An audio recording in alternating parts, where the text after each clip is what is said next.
it's gonna go in hand with you, Jeff, of what you are asking me. So just give me 2 seconds. Let me see if this works.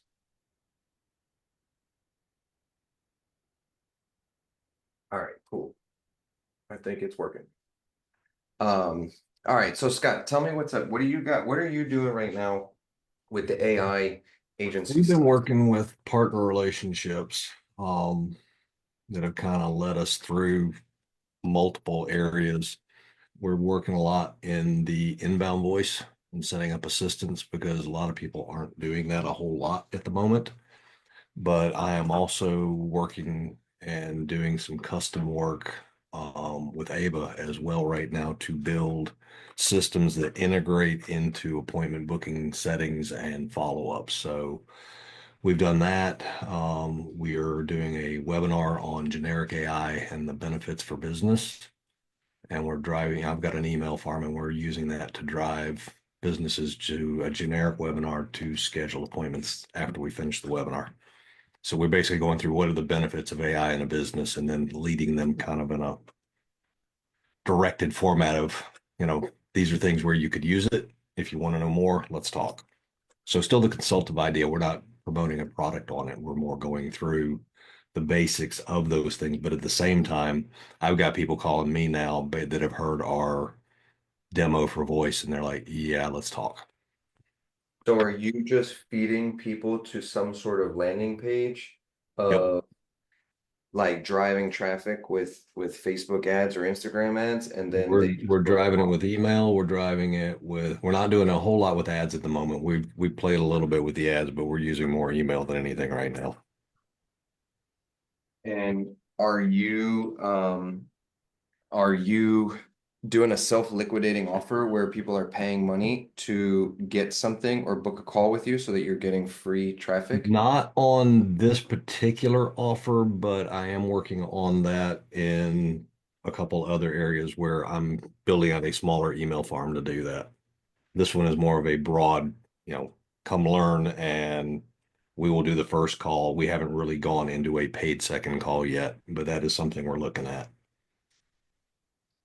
Because I ran some successful ads for what's it called? For the self-liquidating offer to Mhm. basically just have people come into um, our group and our WhatsApp group, and also my online course of just how to sell all this stuff. And so my question to you is and this is the attractiveness for me with this is like I have the entire sales process organized and set up to where we get everybody on a 10 to 20 minute call. We build out the project scope document, and then we sell, now it's getting up to between like anywhere from $5,000 to $30,000 to build out all this custom AI software for these companies. Right. I think that I can start putting some of this stuff in between, put in between before I even get people on a call, because what I see happening is now I'm almost like a demo, but like if I can get free advertising, because it's a win-win-win for everybody involved. It's a win for me, it's a win for the client, like the potential client, and then it's a win for our team who is going to build all this stuff out, right? Like Adam and Brendan and whatnot. And so the thing is I'm reading this book, and I think that you read this too, The Instant AI Agency. And That's where I started. I started with him before he even wrote that book. the funny thing is that I never read this book. And as I'm reading it, I'm like, this is exactly what I'm doing. And the database reactivation is so much easier That to is get my bread and butter. yeah, it's so much easier because the companies, it's a no-brainer. Hmm. And instead of dealing with these simple, scary offers or whatnot, is like we might as well just go and get them and get their lists of people who they have, right? So I sat down today with a buddy of mine well, not sitting down, we played golf. And he was like, what have you been up to? Like, how can you help me do this? And I had like a little revelation on the golf course on the back nine of, dude, it's so easy. You can do all of this and you can get so many clients without really doing any of the work. But at the same time, you are solving so many problems for these businesses. And he's like, well, what does that look like? And I just told him, I said, bro, just order this book. Like, I'm not gonna explain it all to you. Just order the book, read it. Um, because it's such a good offer. Like, I did this for a capital raising company. We raised $673,000 in 10 days, and all they did was they just gave us their leads.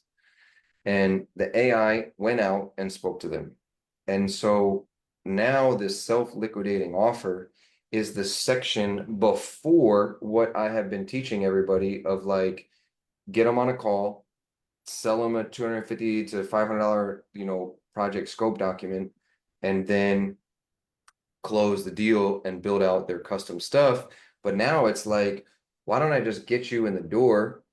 I'll just make you a bunch of cash so that we can get on this call so that we can sell you or charge you, $30,000 to build this out. And at this point, you know that it works because I just brought in 100 grand from people that you weren't even, you didn't even think that you could even tap back into. Now you And know our magic secret because this is the offer that I've been doing for the last 9 months. so let me ask you this, how many clients have you had and what are you like, is it working? Yes, it There's a works. difference between, yeah, it works, but is it the way that I operate is like I want to make sure that it works for the clients. Like, It will work for the client. I will state this as kind of blatant. Bigger clients are better. of course, We've worked with the small ones and you run through a list very, very quickly, and it's kind of like, it's like anything else. Uh, we have two clients right now that we've just brought on. We're doing an offer. They have over 100,000 leads in their database each, a and hundred thousand. 100,000. So, but how long would that take to run a database reactivation? That's going to take like 6 months. Not when you warm up. You can get up to where you're sending 10,000 texts a day. You just have to warm the numbers up properly, and there's a little bit of back end learning to get these things to work. Um, but it gets you in the door. So the one of these clients that I'm working with, we're doing that, and we're working now on a six-figure AI installation for another product for them. And it's not a GHL product; it's a self-coded developer project. But what you're saying, it does work. It gets us in the door, and it's a much more simple offer than let me show you my stuff. Hey, do you advertise? Yes, we do. Great. Do you have a database? Yes, we do. Great. What are you doing with the leads you're not closing? Yeah, because my thing with this is, well, I don't really work with any clients that don't have a business. I mean, I've been doing that for the past 6 months of like, I'm not gonna run your ads for you. I'm not gonna get you business. Like you have to have a fully operational business. And I think my ads are just gonna follow Jeff Miller of like the call out of, hey, minimum $1 million a year business.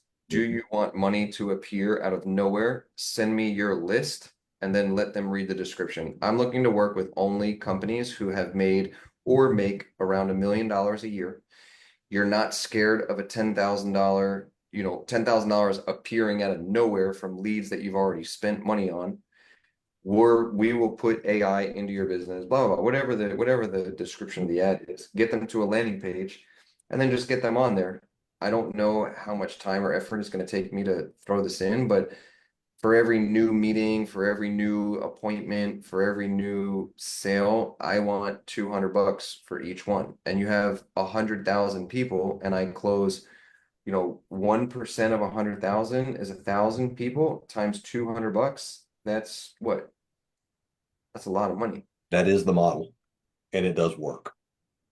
Yeah, So it that's where has to when work. you ask what have we been doing, that is our lead in that leads to other things. And as we're doing that, obviously the voice discussion comes up and we start working that into our integration of the things that we're putting out there.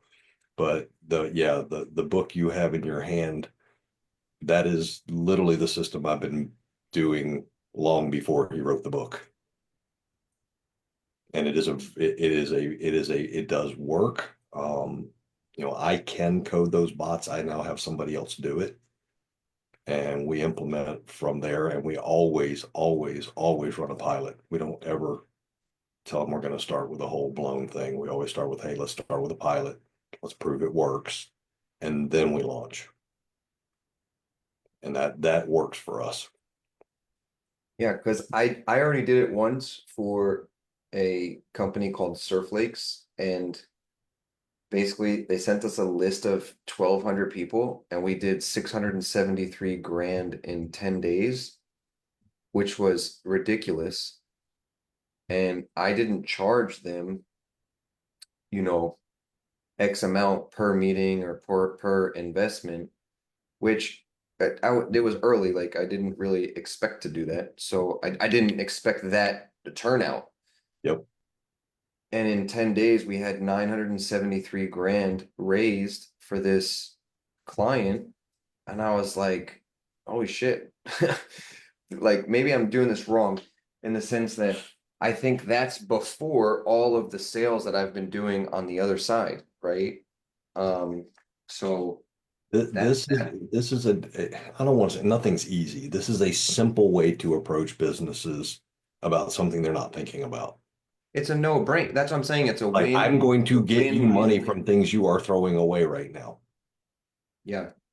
Our And books are you're only looking going at to that. pay me based on results. So inside that book, it explains like companies or businesses have one. I knew this. They've been burned by every Facebook agency out there. Like it's literally, people that have just watched a bunch of YouTube videos or they bought $1,000 course and they think that they are Facebook agencies. They have no idea about onboarding. They have no idea about what real business does or how it operates. They just think like I can get you leads and then it's just churn and burn. And so then they get excited. Oh, I'm making 10 grand a month. Yeah, you're making 10 grand a month, but that was in month 3. And those clients that you sign on a retainer have now dropped. And now you have to go and find 3 more people to make up for that. And you basically created a job for yourself. And now you're married to the client. They have no idea of how to run an actual business. And what this allows you to do is you almost become a partner where they don't see you as an employee or a depreciating value because they look at these Facebook agencies of like, oh, this guy cost me so much money. I don't even know how to get like a report from him to see is this worth it or is it not? Or I've done it. I've hired people to run these ads to get people into this course, and these guys have a huge YouTube video, presence, and I'm paying $2,500 a month. I have a self-liquidating offer, which is, I'm spending 3 grand and I'm breaking even at 3 grand, but I'm still spending 2,500. I spent 7 grand and it's going to take me forever to make that money back. So I'm on that side too. Whereas now with this model from this book is I can approach a company, which I've done this once, I just haven't run with it, is hey, maybe I will charge like 500 bucks to set it up or 1,000 bucks to set it up because it's going to take me a little bit of time and I don't want to just That is my next suggestion to you after we've been doing this. yeah, I'm gonna tell We, them we don't we a don't do thousand it. dollars to set this up, and anything that comes from this, one, you have the system, and now you have the CRM. But at the same point, is I'm not gonna do this for free. Like nothing's for free. It is what it is. Keep it moving if you're not willing to spend 1,000 bucks on just tapping into your 100,000 leads that you have, and Mhm. have the AI go out, speak with these people, and it can be. And again, this is why I tell everybody in this video right now and anywhere that I talk about this is there's no reason to niche down. I do not have a niche. I have worked with insurance auction companies. I've worked with land wholesaling companies. I work with Surf Lakes, which is a plunger in the middle of the pool that creates surfing in Miami, in Dallas, in Houston, and wherever. And if I were to niche down, I wouldn't, I would be limiting myself because this works for any business. But my niche is minimum 100 or $1 million business that's willing that had now you have to have a minimum of at least like 2,000 leads in a CSV file. Send them to me and I'll make it happen. But I'm not going to get paid. And that gets them to want to buy, not be sold to, which is my point of all these agencies are trying to sell, sell, sell. If I can get them to want to buy, this model works because now they're like, well, there's no risk. The only risk is I got to pay $1,000 to set it up. Like, and if you're a smart business owner, $1,000 is nothing for the upside of what this can happen. And it's going to filter out the people because in my conversation, and I assume that you have these conversations, is like, look, this only works for people that have actively come in to you, to your business that they know of, and they're not going to be surprised by a random text message that says, hey, it's, it's Helen from so and so. You filled out this form to get a new roof the other day. Would you want to explore this a little bit more? They're not going to be like, stop, you're an asshole. I don't ever want to talk to you again.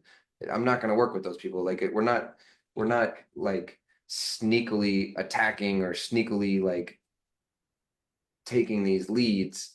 Like, do these people know who you are? Were they interested at one point and they're going to be open to like at least just have a text message conversation or a voice conversation with you? You are spot on that model. I started where we didn't charge a fee. Now we do. And they don't bought, it's like, yeah, we work on a back end deal. However, there's a cost to set this up because we want to know that they are truly invested in moving forward. So that is the first conversation we have is like, great, we'll do this. This is what it'll take to set it up. They don't balk at it. It's minimal. We're not saying it's $3,000 a month. We want 2 to 3 weeks to test this with you. Give me a minimum of 1,500 leads we can start with. And then when we get to the end of that, then we negotiate what we're going to charge. Because at that point, they're hooked. We don't even negotiate our fee before we finish the pilot. Do you so this is where my self-liquidating offer is. So what I plan to do is run ads to a webinar, to a landing page to get them just to watch this and understand what it is. Because I think at this point in the industry and the world, everybody knows what ChatGPT is. Everybody knows if they're not using it, then they're going to be, basically they're going to get the short end of the stick and be put out of business because their competitors are going to use it. And it's just like it's kind of easy. It's just like, hey, you need to do this. I know how to do it. I can do it. I become a partner. We do this. You send me your list. We get the clients, and boom. But at that point, now they get into everything that I've been teaching everybody of now we can sell them the custom build because now I made you, Mr. Client, a shit ton of money from people that were just sitting in your database that you didn't even think of to go and reach back out to them, or you are going to spend a minimum of 30 grand to hire a salesperson to go and call them, but you haven't done it anyway. So you have nothing to lose. Now at this point, I've brought you a bunch of revenue. You've given me a bunch of revenue for my expertise in this. Let's talk about making this into a system so that one, we can do this database reactivation every 6 months, but now we're catching it up in the front end of your customer journey so that they don't ever get or they don't ever become a stale lead from here on out, and you capture them right away, and you're allowing your employees to work on revenue generating tasks and high level tasks instead of doing the routine mundane tasks. Because everybody thinks that AI is going to replace the workers. It's going to replace some of the workers. It's just inevitable. But what it can do is it can replace those mundane tasks for the girl sitting at the front desk, the girl that's answering the phone or doing whatever it is, now she can go and she can deal with the AI of the people that came through and handle, instead of talking to 1,000 people, she's only talking to 10 because the AI spoke to 990, right? And now her expertise is she's focused on revenue generating tasks because obviously the clients that I want to work with, out of those 10 people, the minimum profit or whatever is like 5, 10, 15, 20 grand. Now that person that you've had working, and the reason why you have this huge churn rate in your business is because they're talking to 1,000. Let the AI do that. And now you've created a workplace for your employees that now you can focus on, hey, look, I'm going to give you a bonus or I'm going to give you some sort of incentive to stick around for X amount of time so that you don't have a churn rate with your employees. And then we get into, okay, let's build out this custom system for you. And that's where it's like, okay, now it's 30 grand to build out this custom software for you with all of this included. That is our identical model. That's what we're doing. That is now the only thing that I'll add in that we do that you're not talking about in this is when we first work with them, we will do a demo. We will customize a pre-demo that they can see, and then we'll flip the list. So I find out what they do, we customize a prompt set that they can look at and play with, and then we go from there. God, are you building all that yourself? I have a team that will do that, but I have a system that has been built that will do the demos where I can basically take a prompt set and build it very quickly. Is it go ahead level and thinker, or is it something else? The back end is everything we do in the back end is high level. And we will mix it in with Thinker as well. But our actual the way we build everything is on high level. But we don't connect to the client using it. We simply use it as an engine. I So when mean, we're doing all of you, our you cold stuff, we don't use their domains, we don't use their numbers. We build out a second set of things that we can work with so that if something does go wrong, we have not put the client in any risk. Why wouldn't you just use the thing that Jarrell built of with chatbot dot or what's it called chat? Oh, that one that doesn't do the prompting the way I do my prompting. That's part of what I sell is how we do our prompting. Yeah, I mean, I can I would show just them a put it in the basic playground. chatbot, but it is you could do it there, but I've got a system that's been built that is specific for the way we want to market this, and I can do it in 2 minutes. I Yeah, I would would that. think that you could just put it inside the playground, take the prompts, and just say, hey, look, this is the example, and do it Our within 20 system is minutes. built on the playground using assistants, but it's a lot prettier. It has a lot, it's a better user interface when we're actually talking to a client and showing them what we do. And they can beat on it. See, But that's the thing that I think I keep missing because all I have is hypothetical. Let's talk about your customer journey beginning to end, and then send it off and get a price and say, yeah, we can do that for you. Of course, they've got, I set up a demo of Thinker, but that's really all I have. So, Yeah, but you have to understand that when we're selling this, you know way more than what the client knows. yes, you do. So Teresa, you just need to sit and think of like, again, it goes back to that hot dog example, is like when you go to the game, you're not worried about how the hot dog was made. You don't care where the meat came from, what meat is mixed into it, where it was shipped from, was it frozen before, how long is it in the freezer? I don't know, whatever. You just yeah, go to the game and you just order the hot dog and they put mustard and ketchup and relish on it and then you eat it. So that's how you project this to the client of, hey, look, this is what we do. You know, we have done this, and you can use my case studies of whatever it is that you need to use. And I'm sure that Scott has case studies as well. That's up to him if he wants to share them with you. But it's like at the end of the day, all of it is the same. We're not recreating the wheel here. It's they are paying for our expertise. And if you keep that for what it is right there, is yeah, you can go and speak to some, and I tell this to the clients all the time. You can go and I encourage you to go and speak to somebody else.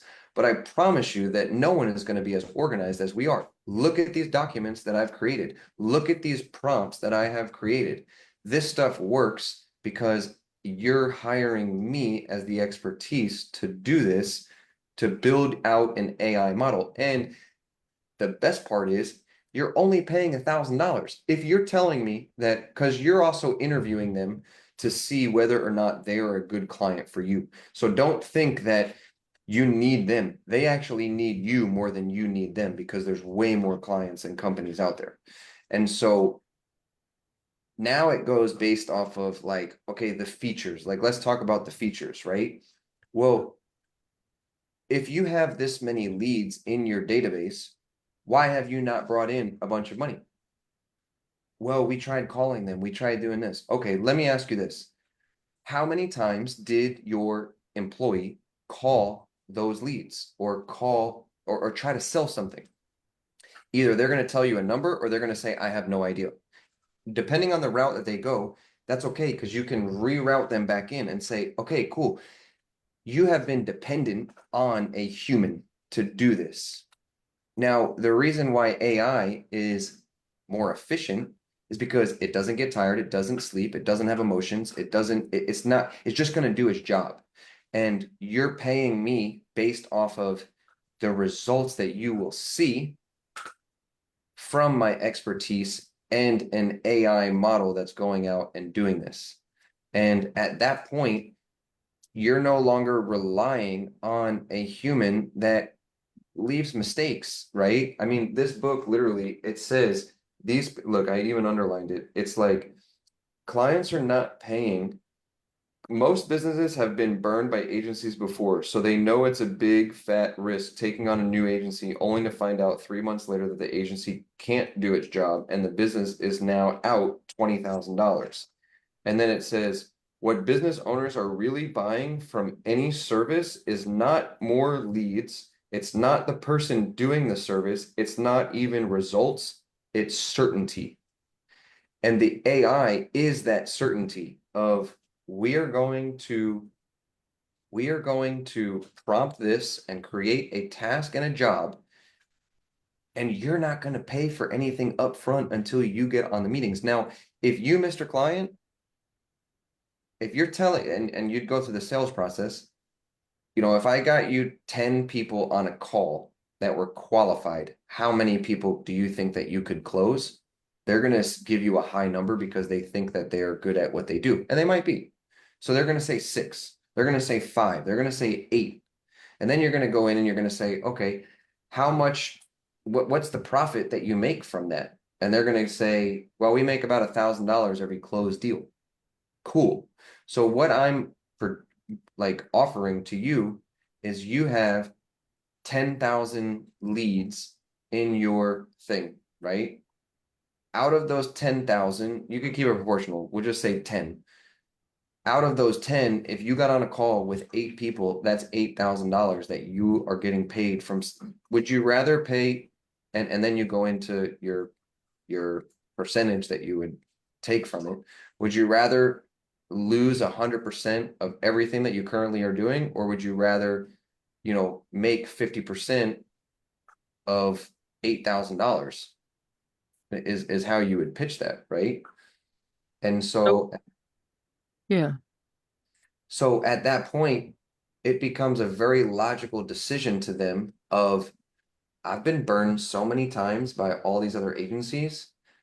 This guy is coming in, he's making, or this girl, he's making sense of like, yeah, and they're already sitting on a whole group of people inside their database that they have not spoken to. So they've already paid for those leads. So they're technically losing money. So now you're just making money appear for them out of nowhere at no risk for them. And that becomes your job to just, prompt prompt the AI in an engaging way, and that's easy. We already have that. Those are just questions that those are qualifying questions that you just ask. Like if it's a mortgage company, hey, are you still interested in buying a property? You came to our company 2 weeks ago or 3 weeks ago or 2 months ago, and they're either going to say yes or no. If they say yes, cool. Have you found anybody to do this? Do you think that it would make sense to get a quote ready? Right. And that would, whatever the call to action is that you're going to charge the client, right? If they get a quote, if it's it could be a roofing company, it could be, I don't know, whatever it is, right? You create this thing. So all of this, and I really encourage everybody to read this book too. I mean, I have so many books that I read, and all of these things are just now coming together and piecing together for me of like, okay, here's the webinar that I'm going to run. Here's the one-to-many that I'm going to run. Here is my entire sales process of getting the people in to want to buy and not be sold to. And now this right here just goes before all of that, because it's literally a no-brainer for anyone that has a business that has leads sitting in a database somewhere where all they're doing is paying $1,000 to get it set up. And the amount of the amount of value that's there is astronomical. I've already done it. Like we did this with Surf Lakes. We did $673,000 in 10 days. That's wild. They didn't even spend any more money on ads. It was just because their internal or investor relations people couldn't get these people on a call, and the AI just went out and was like, "Hey, why'd you fill out this form?" And the people came back and said, "Well, I was interested in making money." Cool. We haven't heard from you. Are you still interested in making money from an investment opportunity like this? And they're like, "Well, yeah." And it's like, okay, would you want to just get on a call with Mark and talk about it? And they're like, yeah, that sounds like a good idea. And then Mark would get on the call with them, and then he'd close them for a $50,000 minimum investment.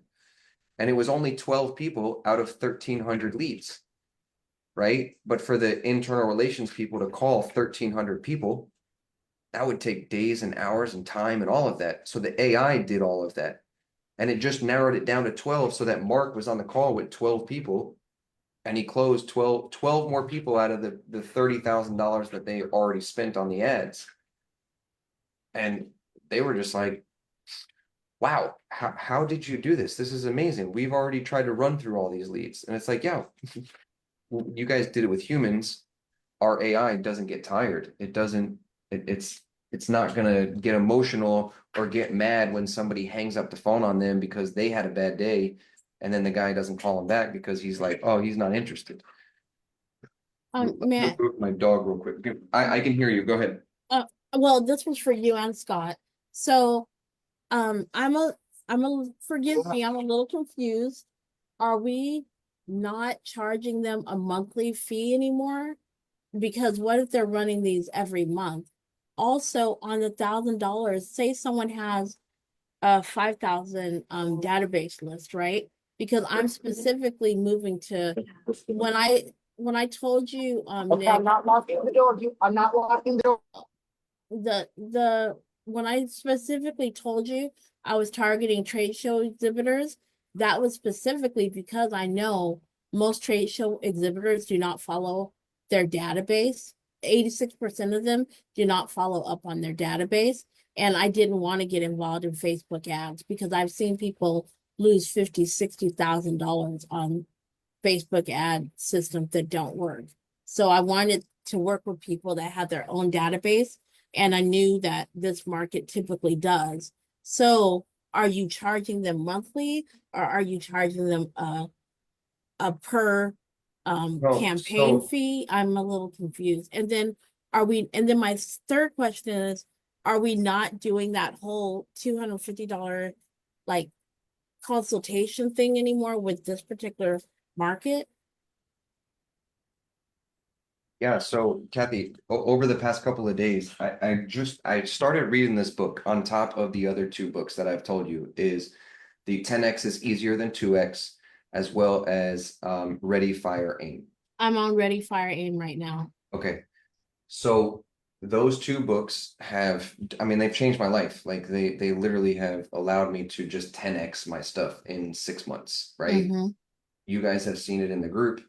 And so this now, this is what we have been doing already, but the offer is going just in front of everything that I've taught you, right? So the entire sales process. So this is now everything that you know about charging for the project scope document, getting them on a call and doing that is we're getting these people from Upwork, from YouTube, from LinkedIn, from the YouTube comments, from Reddit. I'm getting people from Reddit right now, right? Well, now we can send out cold emails. Mm-hmm. And exactly what you're saying. So that's a perfect little niche that you could follow and go through with of trade show people. How many people have come to your trade show spot, dropped a business card in the little fishbowl, right? Or all right, Scott, yeah, I'll catch up with you later, man. I'll catch up. Can I interject one thing real quick here? Yeah, go ahead. Just from doing this. Um, when you're thinking about this, Catherine, think of it's not the monthly, it's a little bit different model. You're getting in the door and then you're looking to do rev share or cost per lead on the backside of what they're working on. And the goal is to work your way to the front of the funnel. You're starting with with kind of the scrub stuff to show you can do what you say, and then you're working your way in. Um, Nick had asked if we're doing the cost for the document.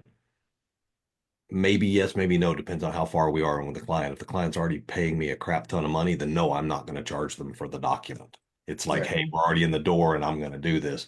If we're working with a smaller client and we want to, kind of get in the door that way, yes, but this has been the model that I've been pursuing for a while now, and we're kind of getting it dialed in. We started with a free trial. I don't like doing that because you don't build that initial, hey, you're invested. So instead of Mm-hmm. $500 for the document, great. Like our last trial we set up, it was $3,000 to set it up. We didn't do it for $1,000. We did just like you guys are a big company and $3,000, they didn't bat an eye. Great. Wired over the money and we got started. But the goal of this is like other things where you're showing a really, really well done statement of work. We're showing them upfront results. It's like, hey, we're showing you what we can do with AI. And if we can do this, imagine what we can do in other areas. What other areas do you have pain? Great. Let's talk about how we can solve that. So think it's a little bit different approach than this. We are doing some cold email on it. We are doing a I generic saw that. webinar right now, and the generic webinar is more just to say, have you thought about AI in your business? Not we do Mm-hmm. this or we do that. It's just, and then we present ideas. And if these ideas make sense to you, great, let's get on a call. And that's where we will go through. So it's not that far different than what Nick's talking about. We're doing it a little bit differently, but I've been following again the process that Nick's looking at, and Brendan's on here. He knows I've been doing this for quite a while, but that is our model. And Mm-hmm. it's the biggest thing is just like when you're doing your statement of work, don't do it free. You've got effort, you've got money, you've got time, and they honestly will think you're more legit if you say, hey, we got a startup fee of X number of dollars. They get it. It's like I can't put a roof on your house and say I'll charge you when I'm done. I'm going to make sure I've paid for my materials before I start. So, So Kathy, like what this looks like for you if you were to sit down with people for the trade shows, right? You would get a list of all the people that attended the trade show. And now your email or your contact, your initial contact, I'll see you, bro. okay, see you Yep. guys. Your initial contact would say, hey, saw you attended this show, right? What I do is I can help you initiate a conversation to get people who attended the show and gave you their contact information. They were interested in what you did, right? Because I know that you left that show and you went home and your employees, whoever was the person at the trade show with the nice little banner and the Mm-hmm. table and the free promo materials and all of this, there's only so many people that they can contact and remember and blah blah blah. So we know that you gathered a bunch of people from some sort of list. They either scanned a QR code, they dropped their business card in a fishbowl, they did whatever. Where I come in is we can take that list of people and we can turn them into clients using AI. And they would probably be like, okay, how? That right there initiates some sort of meeting. I can show you how to do this. You go into the playground on ChatGPT. Inside this book, I can post this in our WhatsApp group. Inside this book, the whole prompt is right there. You just go into the playground and edit the prompt for whatever the name of the company is, for whatever the call to action is for that company. Give me like, let's say, I don't know, let's say it's a rug cleaning. I don't know. Give me an example of somebody. Susie's clothing. Susie's clothing. Okay, what is it? Like a Susie's like a fashion. She's a fashion supply manufacturer okay, that she's a manufacturer. appears. Okay, so Yeah. they manufacture jeans and they probably white label it. I'm thinking of like Kirkland, right? You know, when you go to Costco, Mm-hmm. Kirkland doesn't make those jeans. They don't make the golf balls that I play with. Somebody else does, and they just print their name on it, right? So they're looking for technically probably distributors. So you would contact them and say, hey, I can get you on meetings with distributors for your Susie fashions. Susie fashion, right? Yeah. And they would be like, okay, how?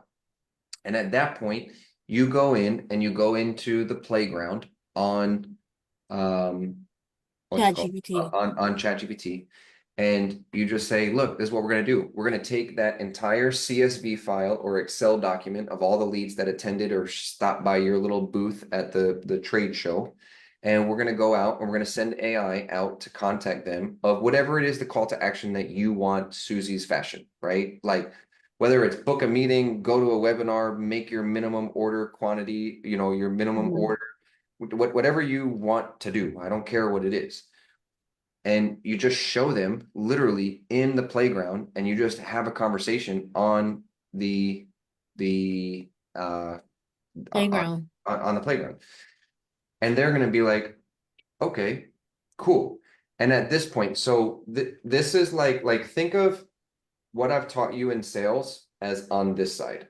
Okay. This right here is what I'm talking about right now. So you're going to go to them and you don't need to charge them monthly because this only takes like maybe 45 minutes to set up. It's that easy.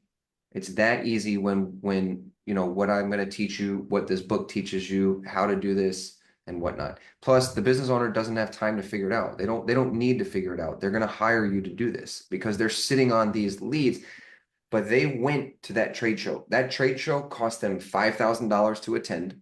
It cost them $2,000 to make the banners. They Yeah. had to Yep. send their employee there, and now It costs money. It it costs cost minimum them 10,000. 10 grand Minimum. to go. It cost them 10 grand Minimum. to go. Yeah. And now they're sitting on a stack of business cards or QR codes that people scanned, and they have to go and say, hey, Monica and Ben, you guys need to go and call these people. Well, they call them 3 times and they're like, oh, he's not interested. Or they Well, get too busy with the other or orders, they so get they too busy never with the other follow ones. up with the other Exactly. things. So these trade show people have a list of 10,000 people that visited their spot. Well, now the AI just goes out and what you suggest or your business model is for every booked call or whatever the call to action, we're going to use a booked call, right? For every Zoom call that I get set up, I am going to bill you $50. That's the sales portion is on you, bro. Like I'm not a part of your business, but I can get the right people in front of you. So for every single booked call, I'm going to charge you $50. I'm going to charge you $250. Like you figure out the value of what it is. Like if their minimum order quantity is 10 grand, you're probably not going to charge $50. You're probably going to charge like $300 to get them in a meeting, right? Because now, I mean, it's just the value of whatever it is, right? And so at that point, you don't need to charge a monthly fee because you and your AI and your expertise is helping them expand and grow their business extremely easily from something that they already spent money on, and they're not seeing the results from it. Not that they're not seeing it, but there's more to squeeze out of it, right? And the only way to do that is there's two options. Either you go and hire more people and you got to find the best salesperson and you got to find a human that's going to do this and do that for them.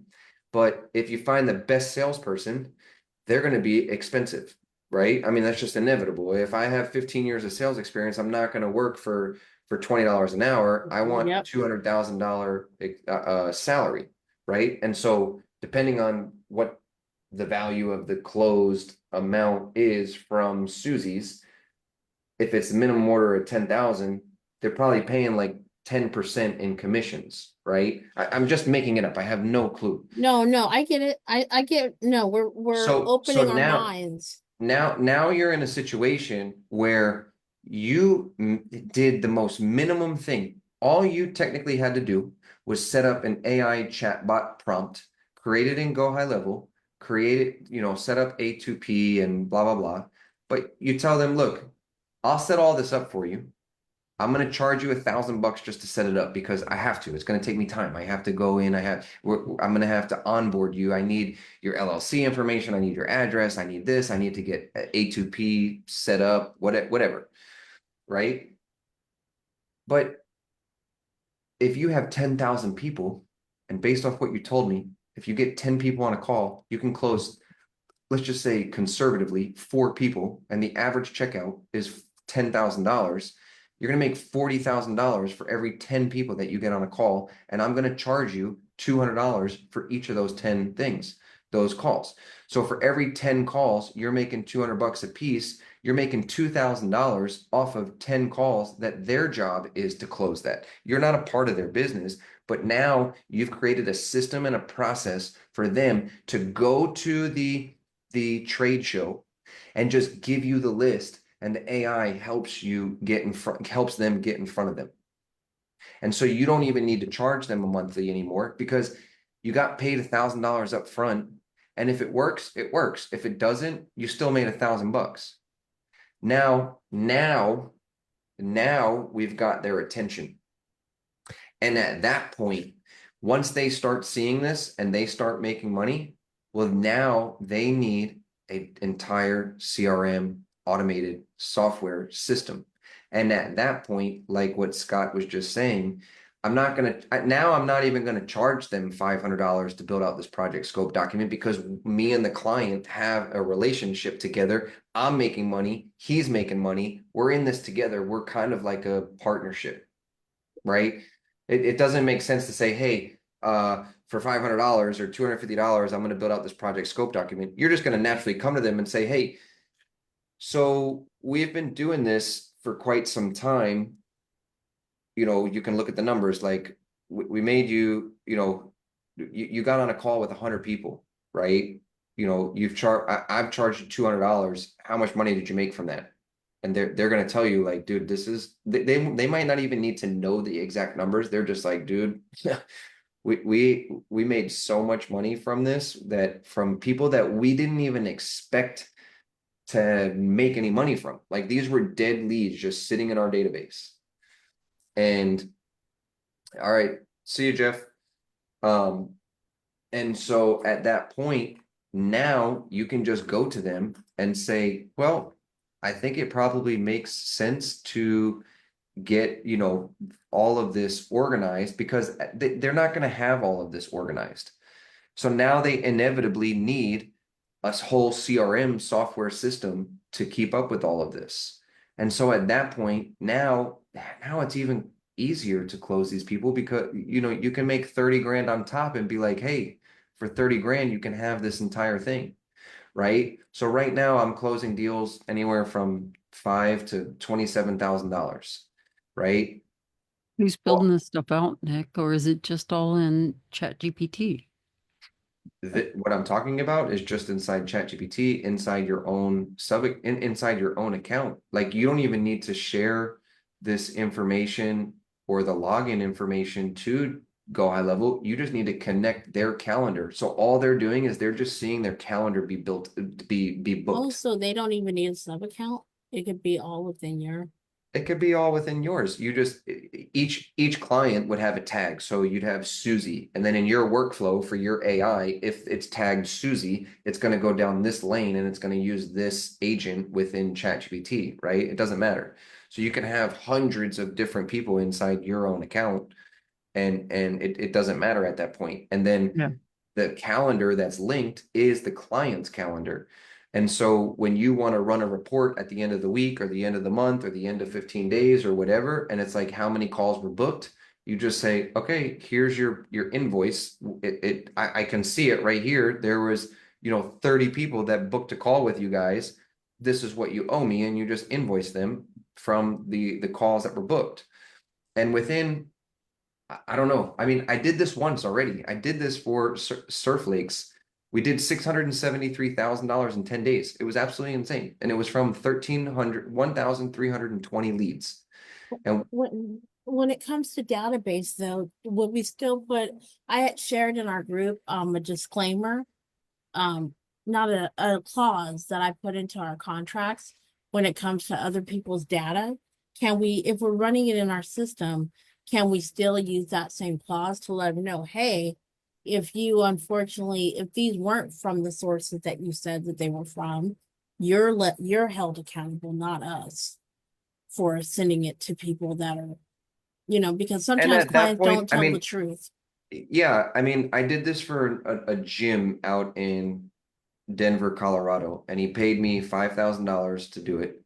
We set it up, and the gym had like 6,000 leads, and we started sending messages out to these to the leads. And the guy's name I think was Chris, and it was like, hey, this is Chris from so and so gym.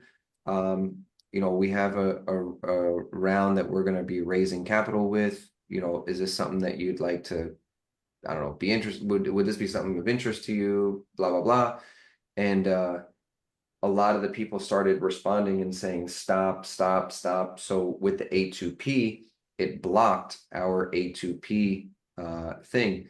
And so that's where when you take on these people, you got to ask certain questions of like, where did these people come from? And like, is this a fake list? Or you just like, or are these people that interacted with your business previously? Because it's not going to, that'll never work. We're not going to spam these people, right? We're not spamming these companies. Just be straight up. Yeah, you got to be straight up. Like if you're Susie's and you bought 100,000 fake followers on Instagram and you post a video and you're getting 2 likes and not a comment, there's kind of a red flag there. Like people are not interested. Yeah. But if you have an Instagram account or some sort of social media where you have 100,000 followers and there's 10,000 likes and 400 shares, and these are the people that we're going to contact, okay, that probably makes more sense, right? So you got to be kind of upfront, and maybe it makes sense now that I'm talking about it, is like maybe I just make an individual sub account so I don't hurt my own That's what I was right? thinking. Yeah. And then Kathy, so now at that point, from everything that I've taught you in the sales process, it becomes even way easier because they've already seen the results from you. How And have so you seen the now, results, Nick, from a test? I'm sorry. say that one more time. How have they seen the results from the pilot test that Scott was talking about? I'm so confused. You're confused on what? Go ahead, Nick. I didn't mean to interrupt. Go ahead. I'll No, ask when you're she's done. confused. She's confused like I was at exactly how we start. But from what I don't know if you heard the beginning, Teresa. He I was did not. saying, he was saying that, say I'm talking to Susie and she's a trade show exhibitor. Well, I'm taking her database, I'm taking a piece of her database, and I'm running a database reactivation Yeah, campaign. but just like a pilot that you're gonna Like a pilot, yes, but we're still Okay. charging a setup fee of $1,000 because Yeah. it is a cost. And then what we're doing is how we're making our money is for every booked call, we're charging them a fee. I And saw that. Yeah. that's based on what their average sell percentage is. And I know Nick said with ChatGPT, I'm sorry, I must have come to the party late. Are you talking about Thinker, Nick? Is this phone calls, text messages, emails? What is it? I was going to ask that same question. Are you running this through Thinker or are we running it through Go High Levels standard system that's included already? No, I would just run it through Marcus. Like, I mean, there's no, for me, like, I'm gonna start doing this. I'm actually making a webinar for this of like, because this is what I've been doing. And then I got this book and I'm like, man, this makes complete sense. This is the easiest way to do it before I even go and try to get these people. So remember, everything is one to many, right? This is what I learned from Russell Brunson. And so Kathy, Teresa, Jeff, Brandon, everything that I've explained to you guys is kind of one to one, where we're going out and we're getting people on Upwork. Yeah. Right. And it works. It works. I'm still closing deals left and right, but I'm doing it in a way where I have to, the amount of money that I bring in is dependent on my time going out on Upwork and spending and trying to get these Right. clients. Yeah. But it does work. Like right now I have a $27,000 proposal out. I have a $14,000 one and an $8,000 one out right now. And that's the past 3 weeks, which yeah, that sounds like a lot, but let's just say that those don't close, right? That was 3 weeks worth of my time. I went through, I got paid $250 for each one. So I made $750, but I want to close these. Yeah. Imagine if I could get 100 people interested and make it so simple and get everybody to pay me $1,000 up front by positioning myself that I am not a Facebook ad agency. I will basically be a partner. You have leads that you are sitting on. Imagine making 50% of $100,000 or 100% of nothing. No one in their right mind would say no to that. Like, and it only costs $1,000. But start out with $250. Start out with $500, whatever it takes to just build it. It's not literally, this book has a QR code in it. I just looked at this last night. This book has a QR code in it. You scan it, you go to a YouTube video, and he has the entire snapshot for Go High Level, and you just download it. Like, that's how easy it is. It's that So easy. when you do this database reactivation, then you're cutting out the entire custom build. All you're doing is running these through their Exactly. the You are cutting out the entire custom build $250 project scope document up until they see results. And okay. at that point, now all of that starts. And you don't I even see. have to charge them the $250 or the $500 project scope document anymore because they've already seen the results. And now you're just like, hey, do you want this to be even more streamlined? Because now they're probably in a situation where they're like, damn, we have so many sales going on, and they're at the same situation as where they were on Upwork, right? Because now they're in a point of, yeah, I'll share the link to the book in a second on the chat. But now they're at a point where they are like, man, now we're overwhelmed. We do need a system. And so now you've kind of become a partner. You're not seen as I mean, that's what this book is showing you is like you're not seen as someone that they hired as like a freelancer or anything. Yeah, Teresa shared it. You're now seen as like, damn, this guy just turned nothing into something. And like I trust this guy. Now you're a consultant. You're back to the consultant, but you're doing it in a way where everyone is winning. And that's the way, I mean, like what this guy is talking about in this book is what I've been telling you guys.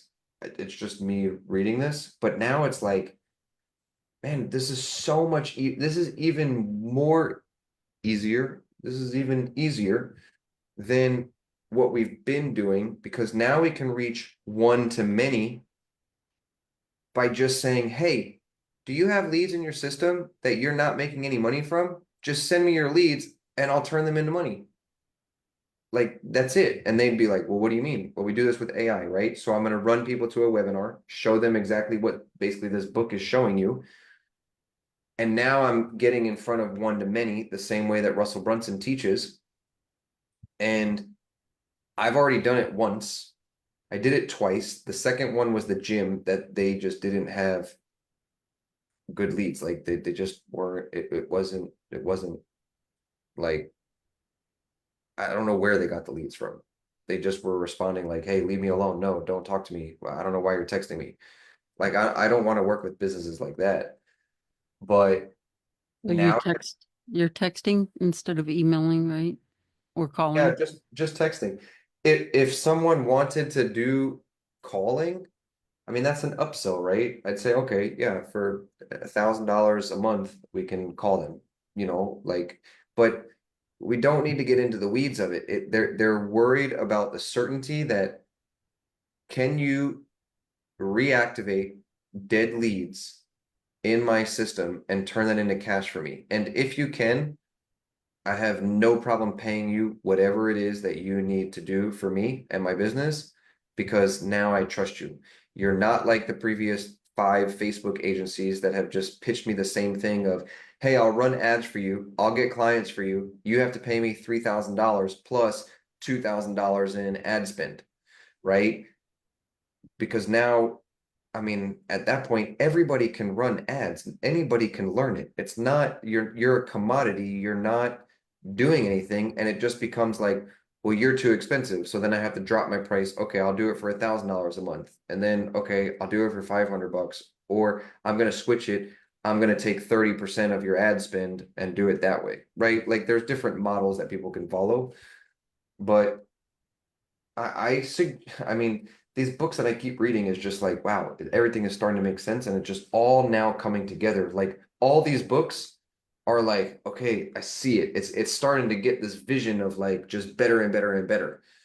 Um, Ready, fire, aim let me realize everything I did wrong in every business I ever started and how I can fix it this time. Like, I've been slowly going over it each chapter because I do audiobooks. Um, and it's like an eye opener. It it changed my perspective, and I realized that, you know, I'm not the only one. yeah, Get so ready, caught up in fire, the aim. weeds on the, oh, I'm sorry. No, I was just saying, ready, fire, aim changed my perspective on a lot of stuff. Yeah, I'm like, wait a minute. Okay, I get it. So now I'm consulting a client and she's like, I want to do this, I want to do that. And I'm like, you need to read this book before you do anything. Because now you'll because you're not looking at what you don't need the logo and all that stuff. You need to make a sell and then do all the pretty stuff. So, but this is amazing. At least now you see why I was looking at trade shows, Nick. Yeah, trade show. I mean, that's what they are, right? They're just gathering their They're leads. just gathering You could leads and it literally lets ask you them, know. cool, what'd you do at your trade show? That's cool. Like, my cousin went to a trade show the other day. He has a company that they build, that they make this thing called Better Bone. It's a material that's in Petco, Myers, Kroger's, Target, PetSmart, Walmart, and it's just a Mhm. bone. But the bone is made out of some sort of proprietary, safe glucose material that's not sugar. And if me or you as humans ate it, it doesn't do anything. It's better than nylon. It's better than the antlers that, from the deer, and I don't know, whatever it is. And so they won they won the best pet product for the whole world at this show. And I'm sure they got a ton of business cards, and they're the manufacturer. So they're looking to get into mom and pop, pet stores. They want to get Myers to get all of, whether it's Myers or Yeah. Kroger or whatever the supermarkets are, Petco. And so I could go to him and say, hey, dude, so you have B2B and you have B2C on Amazon, right? Or on your e-com website, right? And the same thing at these trade shows is cool. How many leads did you get at your trade show? They might have an idea of how many they got. I don't know. And then you say, cool. Well, who's contacting them? Oh, we have so and so. How much are you paying to have those people contact them, right? Like, what's the close rate on that? How long does it take until after the trade show that you make a sale, right? What's the average price of the minimum order quantity that you're asking for, right? Like, what are all these things? You ask them in that question, or when you're going through this sales process, and the sales process still stays the same. You do a 10 to 15 minute, call to discover, and then you say, okay, let's build out a project scope document. This costs $1,000. And that is just you prompting the AI. And then you say, okay, the close is I'm going to launch this, right? So at that point, you launch it. You're not charging a monthly fee because you already got paid $1,000 up front for it. You just turn the button on and the AI goes out and starts talking to them, right?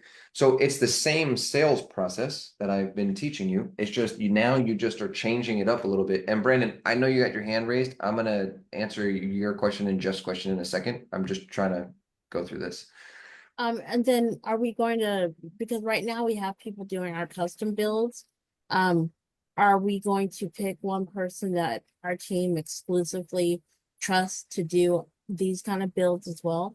Because I know Teresa's mentioned, she doesn't, I know it's an easy build, but like for me, I may not want my partner to do the builds. I may want to have, Look at the title on this says, I gotta realize how to without being a tech nerd. without being a tech nerd. Like I'm Okay. telling you, this takes 30 minutes to set it up. It's not Okay. hard.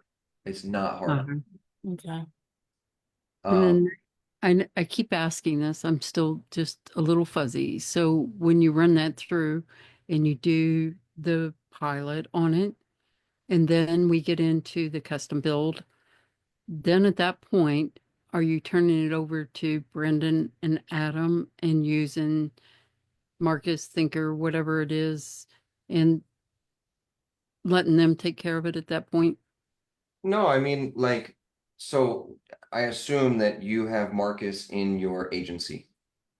Yeah. Maybe like you might, I think you do because you're a member of our group. So you I have, do. I don't have it set up yet. I got Thinker. I set up Thinker, okay. a demo. So you have Thinker. So yeah, I mean, you just make a separate sub account inside your agency for your new client that you launch this for, and you just set up the assistants inside the ChatGPT playground like we do normally, like what you're doing right now for what we're doing, right? I assume you know how to do that, Yeah. Teresa. Well, You yeah. know how to go into ChatGPT and make a new assistant and then put the prompt in there, and then in the workflow you just put the assistant ID so that it uses that one, right? Right. Right. Okay, so it's the exact same thing. And from there, you don't need to transfer this to Adam or Brendan at all. Like you don't need to do any of that because you're just attaching their calendar. So then at the end of the week, you can just go and look at all the booked appointments, and that's going to be your invoice, whatever the call to action is for the person, right? So the client might say, I mean, I would assume that you're going to get paid off of some sort of call to action.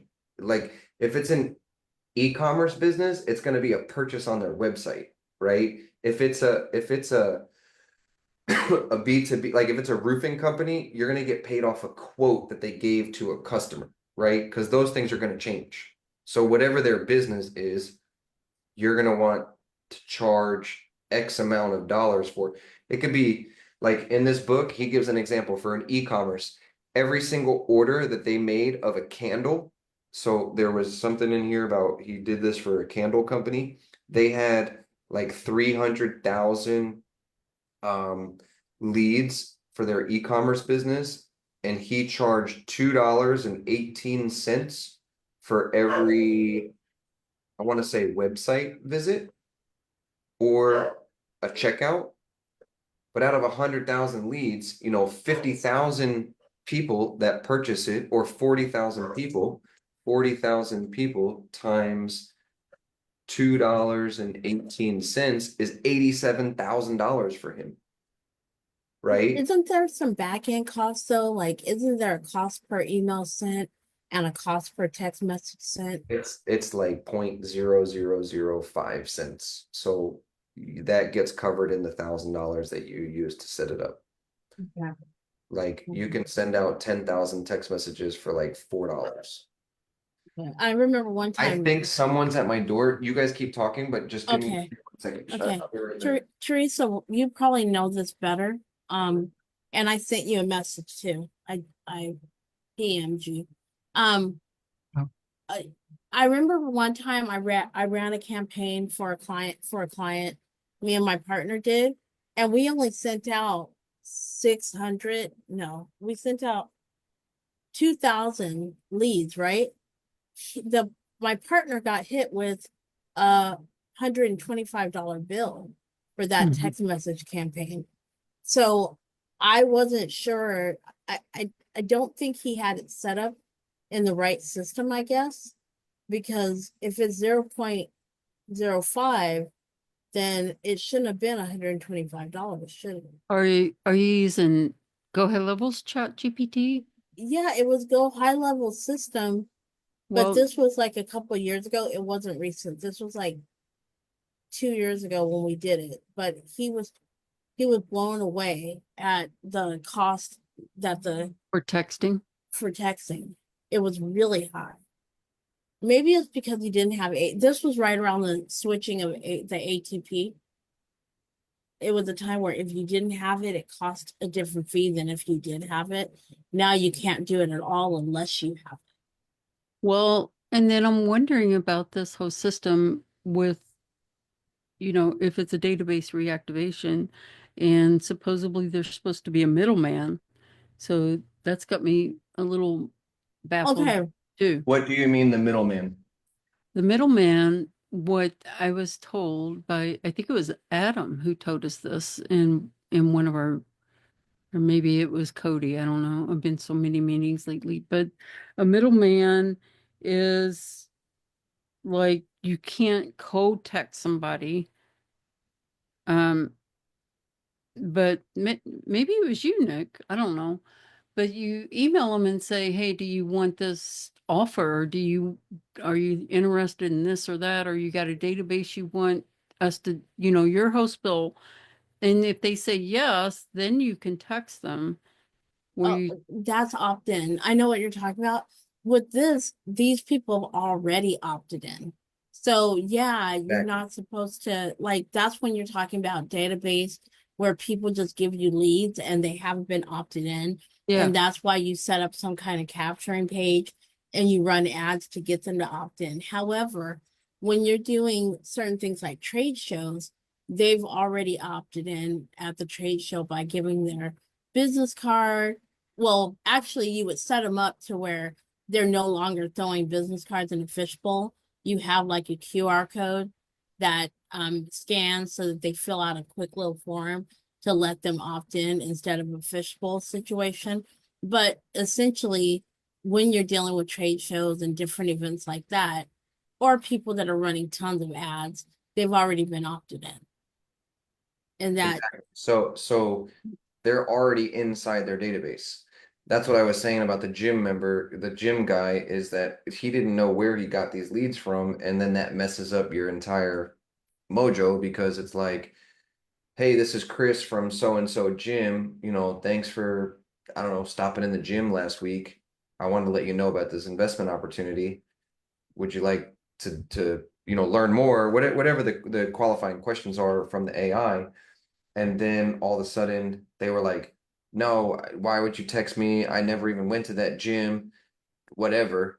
And it's like, okay, well, we're not going to work with those clients. So in the initial phone call, you have to ask them like, hey, you guys have a database, cool. Did you guys like scrape these people, or are they familiar with you? Like they came to your website, they came to your store, they came to a trade show, they came like you've spoken to them before. Like if we send a text message to them, are they gonna know who you are? Right? If they say no, then just keep it moving and go to the next one. Like you don't want to do that, right? I mean, Mm.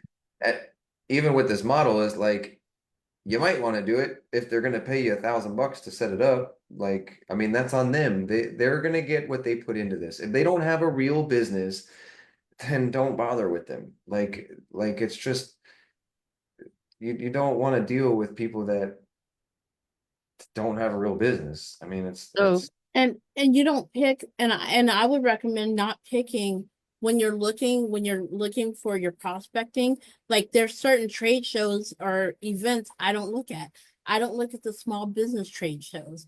I don't look at I may look at a home show and see who's there, but I'm looking at bigger scales where like one, they have to pay more money. They have to pay a minimum of $1,000 to even exhibit at that event. And most people aren't doing a 10 by 10, they're doing a bigger thing. You also have a bunch of different trades. There's a bunch of different associations, like doctors. I was thinking for Nick, because he works with doctors and stuff, there's a lot of events where it's for the dental association or the this association. And yeah, there's exactly. vendors coming in to deal with them, and they're going to have big databases too. So you're looking at a specific group of people. You're not just reaching out to anyone. Am I right about that, Nick? Yeah, 100%, 100%. It's one to many. Again, that's like the biggest thing. I want to jump to Brandon. Brandon had a question.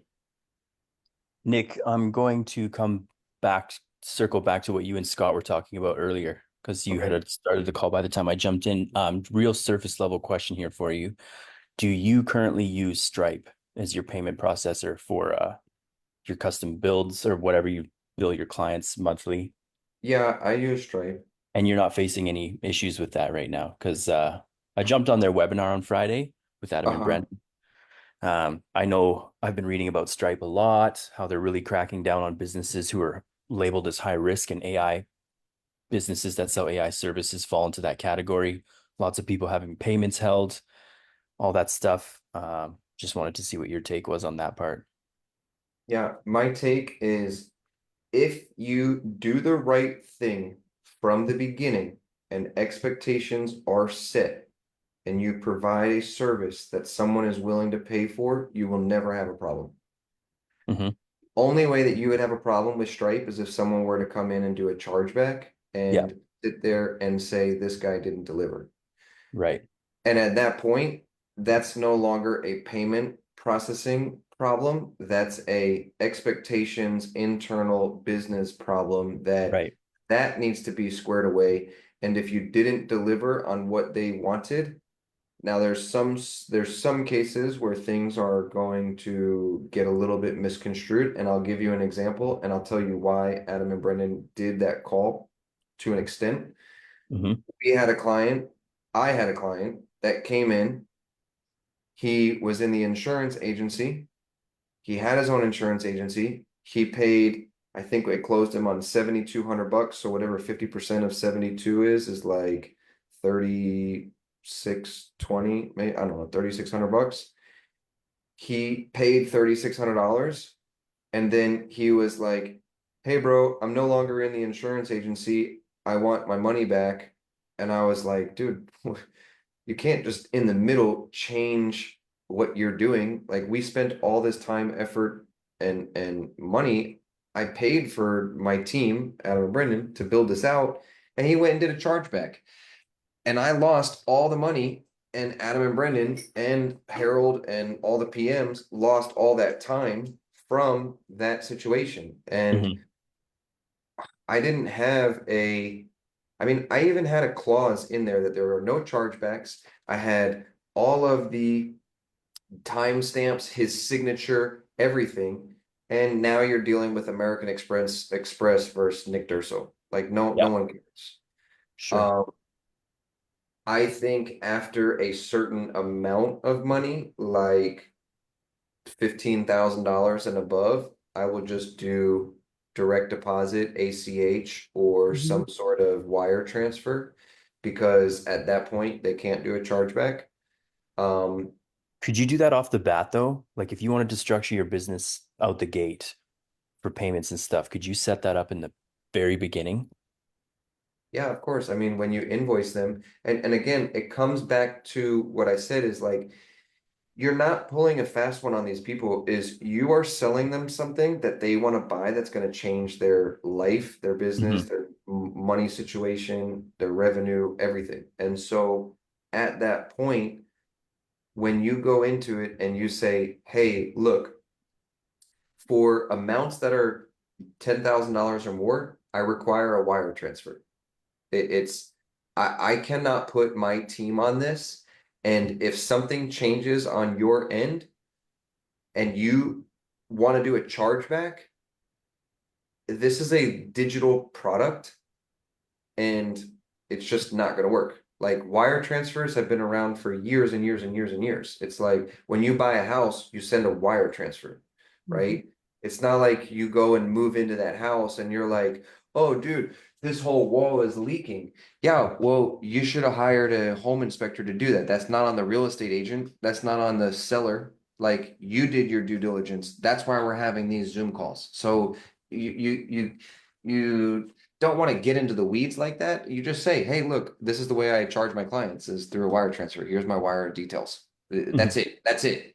Like you stop there. You don't tell them, you don't need to tell them because I'm worried about a chargeback. If you say that, they're gonna be like, that's weird. Why would he say Yeah. that? Mhm. That's Yeah, Does that work also every for monthly payments too? Like if you wanted to, a if you have monthly a payment, dude, service. you're only gonna be getting three, four, five, $1,200. Like if they want to do a chargeback on that after month one, you might lose that money, but you can turn off their entire system because now it's like, okay, you don't get to use this. So they're Sure. paying So you you're for the saying use. you could still safely use Stripe for those monthly payments. Yeah, I honestly, mean, yeah, the only way that they're gonna hold your money, I mean, I have a Stripe account that I was doing Amazon drop shipping stores on, and I Mhm. owe like $67,000 in that account from chargebacks that I made a bad business decision. I sold $300,000 worth of Amazon stores. It was one of the worst parts of my life. I lost friends from it. I flew out to Bangladesh and I worked with people that were like Adam and Brendan, but Yeah. they were scam Yeah. artists. And these people did a chargeback. I lost my entire company. It is what it is. I owe $67,000 in that account, but that was on the business, on the LLC, not me, right? And For so sure. that's what the point of an LLC is. So it protects you personally. It's a limited liability company. It doesn't go on you. But at the same time, I guess before I answer this question is why are you asking this question? Like, are you worried Okay. about So getting into a situation? not at all. I'm just trying to structure this properly as I set up because you and I've had numerous conversations last year. You kind of know where I'm at. I've productized my offer now, and I'm starting now to do proper outreach. And so when I land that first client who's like, yeah, take my money. I want this system. I want these components in my business. I want to just be able to successfully say, yeah, no worries. Here's the payment links. Let's go. I don't want to be like, I've got to set some payment stuff up, you know. I want to have that all lined up. Yeah, okay. In that case, bro, you just send them the go high level invoice. Like I don't think that there's anything to worry about. Adam and Brendan will bring new bells, whistles, options to everybody because they will use that. I know which one you're talking about from John Giddens. I didn't go to the call on Friday, but I assume that's what they're talking about. And John created the payment processor for high risk businesses, which is great. You can use that. I've never used that. I've charged, I mean, dude, I have probably like 1,200 customers in my In your what's it called Stripe. Stripe account. Yeah. I've had one person the one that I just explained, that said, hey, I changed my whole business, and he did a chargeback. Mhm. I lost the $3,000, but we never delivered anything to him anyway. So Yeah. at the end of the day, Adam and Brendan's team missed out on probably 7 to 10 hours worth of work. Sure. Isn't the end of the day. And I just never delivered anything to the guy. And I texted him like, dude, you're an asshole. Like, Yeah. whatever, dude, kick rocks. Yeah. I'm not going to deal with you again. So So okay, You can that makes sense also, though. I just want to circle back to what you and oh, Scott were talking about about that. and Scott mentioned that he wires people. I know from the past industries I was in, the bigger the business, they're not going to like be like, oh my gosh, you're wiring me, because that's how business is often done if they're not doing it on credit cards, depending on the vendor. I know in the they PR don't, industry, that's the thing. They don't care that yeah, you're offering them a solution to something that they want to buy. yeah. So the way you collect the money doesn't really matter. And Sure. for me personally, I've accepted Wire, I have my PayPal, and I have another option as well. So that because sometimes the client wants to do it a certain way, I will ask them a direct way first before I do PayPal or Venmo, and they'll either say yes or no. And even with the DreamWorks thing, DreamWorks, their PR firm, used to always pay with a check because it's either wired or a check that I would have to receive. And it was only this year that they just did it directly through a wire for me because it was a smaller one. Does that make sense, Nick? Yeah, 100%. I wouldn't get caught up in the weeds, Brandon, with that. Like, just go get the client, send them the link to pay, and collect the money. Using Stripe though, just off the bat, out the Yeah, gate. you could use Stripe, you could use PayPal, you could Yeah. use, I mean, I, all of them are gonna be like that. Like, all of them are gonna say they don't collect, they don't, what's it called? Um, deal with high risk businesses and blah blah blah. But like, I mean, I don't know. A hotel could be a high. I don't know. Like Yeah. my No, I dad, just wanted your take. I wanted to see if you were currently using Stripe and whatnot. But yeah, I use Stripe for my stuff. yeah. And now to circle back on what you and Scott were talking about earlier. Um, I've productized my offer. I'm kind of going the voice AI, Marcus AI, kind of in a bundle as a full scale appointment system automation uh, solution. And I'm taking your sales process as well with the the project scope document to continue, you know, on the custom build side, but I'm kind of using that as my foot in the door. This is what we do. And then through the custom build called would customize anything they would need through those steps. And basically, I want to just create a snapshot of that so I could duplicate that system and it would lessen the amount of time required for a custom built aspect. So that's sort of where I'm at right now of what I'm offering. And what you guys were talking about was more on the database reactivation side of things to get them sort of in your business before you would do any sort of custom build. Is that a question or you? Yeah, Yeah, like I know like you were yeah. teaching like how to I do the mean, custom build aspect, but now you guys are approaching it more as like the foot in the door offer is reactivating their existing database, get them some quick results, show them what you're capable of, what the AI is capable of, and then entering the system in. That yeah, digs more into the AI and the CRM automation aspect. yeah. I mean, like everything that I've taught you guys Mhm. up until this point works. It's been working for me. It's been working for Teresa. It's been working actually for Jeff now that he just came and visited me and stayed with me here. Um, I mean, it's working for everybody. Like it operates properly. This, what I'm talking about is I just started reading this book like 2 days ago. I'm on page 113 and there's only 150 pages in the book. Like it's a super easy read. Mhm. And I'm just learning that like this can be even easier before you even get a custom build in front of you. And what Sure. that means is, again, an e-commerce business with 100,000 people in a book in a database, and you charge $2.18 per order, and out of 100,000 people, you get a 40% conversion. That's $87,000 for doing almost nothing. Like it takes 35 minutes to set this up.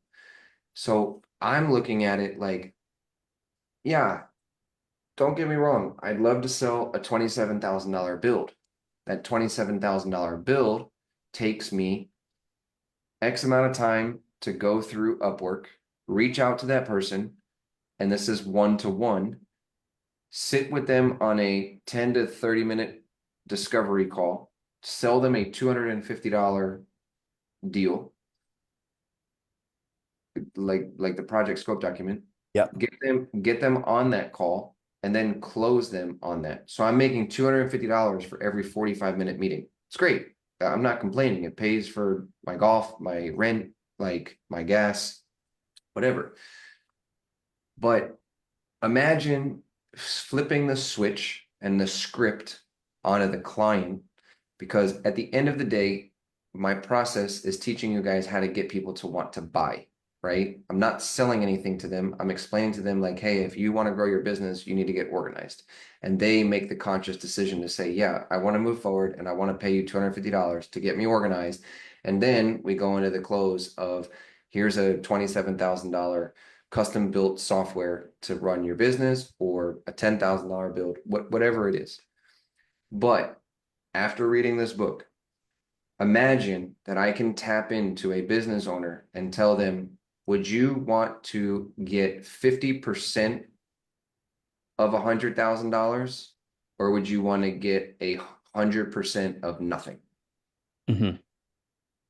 And at that point, my time has been reduced from 3 45-minute phone calls to one phone call plus $1,000 to just do this to get them in to that situation again. So now I can focus on running this and selling one to many, and just build out a simple webinar, which I'm in the process of doing, of getting people to say, hey, do you have a business? Cool. Do you have a bunch of leads in a CSV file or an Excel document that you could send over? Amazing. Imagine sending that to me and then me creating an AI for you to go out and bring in more clients for you. We can get on a call and we can figure out how much it would do, how much it would cost. I charge a minimum of $50 per meeting, $50 per order, $50 per whatever. And they're like, wow, that's amazing. You mean you're going to tell me that the people that I haven't spoken to in the past year and a half, you can reactivate them without me going out and hiring a sales team to do that? Because I know for a fact that I'm sitting on business in my database. I just don't have a way to like strategically go out and get these people. Like, these people were interested in the mortgage that I sell, the dental cleaning, the x-rays, the I don't know, whatever it is, right? And it's a no-brainer for them, because it's like, for $1,000, I'll set this up and you only pay me based off of what works. Now, here's how I know that this is a viable option for us. I used to work for Living Social, which is like the same thing as Groupon back in the day, in like 2012 is when I worked for them. And it was the exact same business model. Hey, put your deal, your coupon on our website. So you think of a restaurant at nighttime, they run a happy hour thing. And the only reason they do that is they do it because they want to get people in the door. When people come in the door, the beers are the highest margin, and they're making, let's just say, $3 per beer. Well, who goes to a restaurant and doesn't order food? And if it's an Italian restaurant, the margin on that for pizza or for pasta is even higher. You're buying a $13 meal that only costs them like $2 to make, with the sauce and the pasta. I mean, it's just, all you do is boil water and heat up the sauce, right? And so the way that I would pitch it is, look around, Mr. Restaurant Owner. You have you just told me the average check is $20 per seat. You have 100 seats open right now, and the average time that someone eats is for an hour. So you just missed out on what I say, $2,000 right now. Imagine you put a coupon on our website, which we call Living Social, and you can now get people in for $15 and they get $20 worth of food. Well, they're going to bring a friend. So that $15, you're literally paying, you're only paying for that when someone is sitting in the seat. Because how many times did people buy the Groupon off like a like a spur of the moment, purchase? How many times have you ever bought something that you just never used? Right. So there's a portion of people that will pay $15 and they're never even going to come in, and you get paid up front for that, Mr. Client, Mr. Restaurant. But then you just told me the average check value is $20. Well, you just sold a coupon for 15 and they get $30 worth of food, but they brought 3 other people. So that's 20, 40, 60. And then the numbers just come down to like, would you rather get, 30% of 100 or 0% of nothing, right? You're not losing money. You're only paying for this when someone is in the seat. You're Right. not So you're coming out of positioning, pocket. yeah, you're positioning yourself as the expert in monetizing their database using AI. You get them on a call, and then you would strategically come up with an offer with them that you would send out. Well, no, it's just, yeah, I mean, essentially, yes, but it would be whatever their call to action is. Like, Yeah. yeah, whatever it is that they want to do. I mean, they have some sort of business model, like, if what my cousin does is the dog bones is like order 10,000 dog bones for your uh dog, store, right? So like what does 10,000 dog bones look like to you, Brandon, if you were the company, right? You're like, well, that's $30,000. Mhm.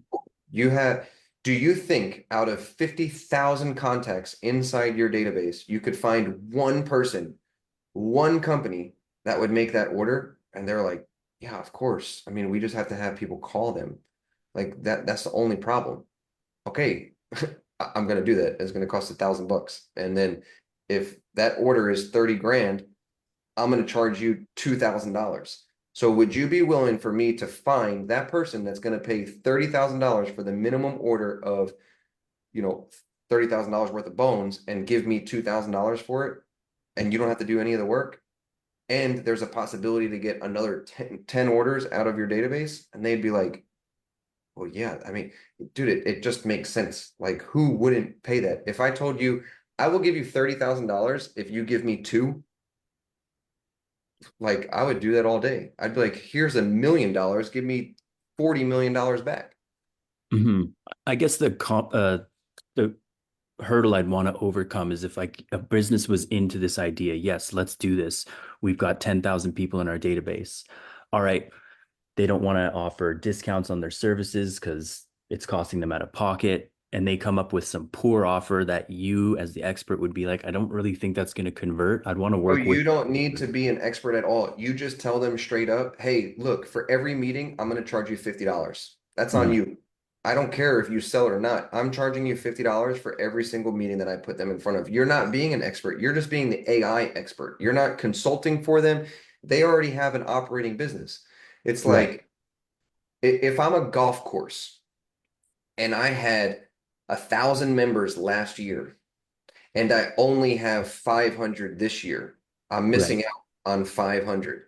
But Right. for that entire year, a bunch of people came, they gave us their email, blah, blah, blah, but they never signed up. I'm going to Hmm. go to the golf course and I'm going to say, hey, how many people are in your Excel list?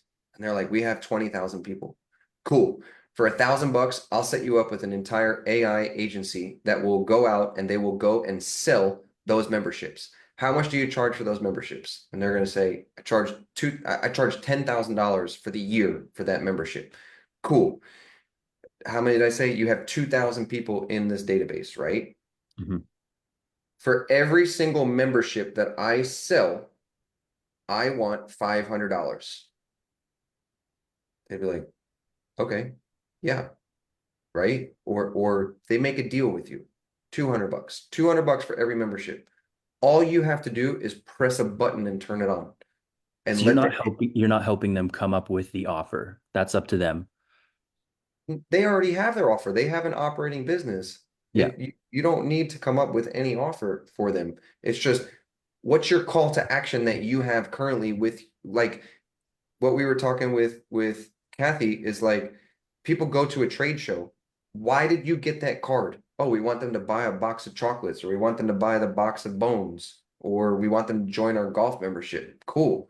I can just have you tell me your sales process. Do they get on a call with somebody? Do they go to a website and make a click? And purchase it? Do they watch a demo? Whatever. So you just say, okay, for every single demo view, because the rest of it's on them. For every single demo view that I bring to you, you pay me $100. Mhm. And this comes back to the questioning that you go through in the sales process of, if I brought you 10 demo views, how many people would purchase from that? They have this number. If they're an operating business, they have this number. They have to. They would say 3 or 6. They have a 60% close rate from their demo. That's amazing. So for every 6 that I bring, for every 10 that I bring to you, you're going to pay me $200. So that's $2,000. Well, they know, because they have their KPIs, that if they got 10 demo views, they know that their internal salespeople can close 6. And off of those 6, let's just say that each one costs $5,000. Mhm. So 5 times 6 is 30 grand, right? So now the company is paying you $2,000 to make $30,000 from shit that they weren't even doing anyway. Mhm. And they're not paying up front for it. They're paying for you based on their results. So you have nothing to lose, and the client has nothing to lose, and they're only paying $1,000 to do it, or $500. You can charge them $100 to do it, whatever you want to charge them. Yeah. You're And talking about the setup fee for the AI yeah, system. but you can make it up whatever you want. You just want to make sure that you're covering your text message spend, right? If you Mhm. want to make a little bit of money, make a little bit of money. Let me pull up I this. may ask something though, because I don't know Brandon, unlike you. Brandon, what is your background? Because I noticed you mentioned, do we write the campaigns for them? Because I used to write full campaigns for clients. No, the question wasn't if they wrote the campaigns. It was, do we work with them to come up with the offer? How are Well, they, what are we sending out in this text message? well, How are we reactivating these people? That's my yeah, question. I just kind of, to me, that's a campaign. So I just kind of said your word differently. Nick, my question to you is, wouldn't we just charge them more if they're like, I don't know what to offer, or I don't know how to put it. Wouldn't that just be adding an additional fee to that? No, you move to the next company. If they don't know what they're doing, don't even bother. Like, it's not worth it. There are so many people out there, so many businesses that are sitting on these empty leads that have done nothing. It's not even worth. Don't become a consultant. You're trying to make them money and you make money. Like, move to the next one. Just say, okay, cool. I charge $1,000. It's the same as the project scope document. If they're not going to pay $250 for the project scope document, screw them. Like, go to the next one. It's not the end of the world. You're not becoming their consultant. You're just saying, if you have leads and you're an operating business, give me that CSV file, and I'll turn nothing into something. And I'm going to charge you $500 to do it in the Can I beginning. ask you a question? And don't get irritated with me. My background is that I've ran international campaigns where people were paying me 20,000 a month back in the day. So for me, I wouldn't mind becoming a consultant, but I'm not doing it for free. So if I have that capability, is it wrong for me not to do it, or am I just I sticking to? wouldn't say it's wrong, but the idea is you want to scale this. Got you're it. now becoming a right. consultant and you're working, you're now taking on clients. Just Yeah. feed the machine, and the machine is Yeah. the AI. And you just have this machine going of 40,000 people came to this candle website and they made a purchase and you charge $2.18. Who cares what happens after that? You just made $87,000. It doesn't matter, Got it. right? So you're just feeding this machine. And Brandon, this goes into every single thing that I've talked about is just build out the machine, right? Get people on that first call. Get people into this DBR campaign. Get people into your webinar. Just one to many, one to many. If you don't want to scale this and you want to become a consultant, you are going to end up spending your time, energy, That's true. and expertise That's true. working with one client Right. for $6,000 when you could work with 45 clients and make $6,000 while making them $200,000. And so you're at this point of like Google does not sit down and they say like, hey, we're gonna work with this. They made one platform, Google Ads. Everybody goes there and they have all the traffic. Every single person uses Google. They do not say, hey Nick, we can make your Google Ads better if you spend $10,000 with us. They don't do that. They say, here's our platform, figure it out. So Nick, Right? just to put it into perspective for me, I'm going to use contractors because that's an easy niche that lots of people work in.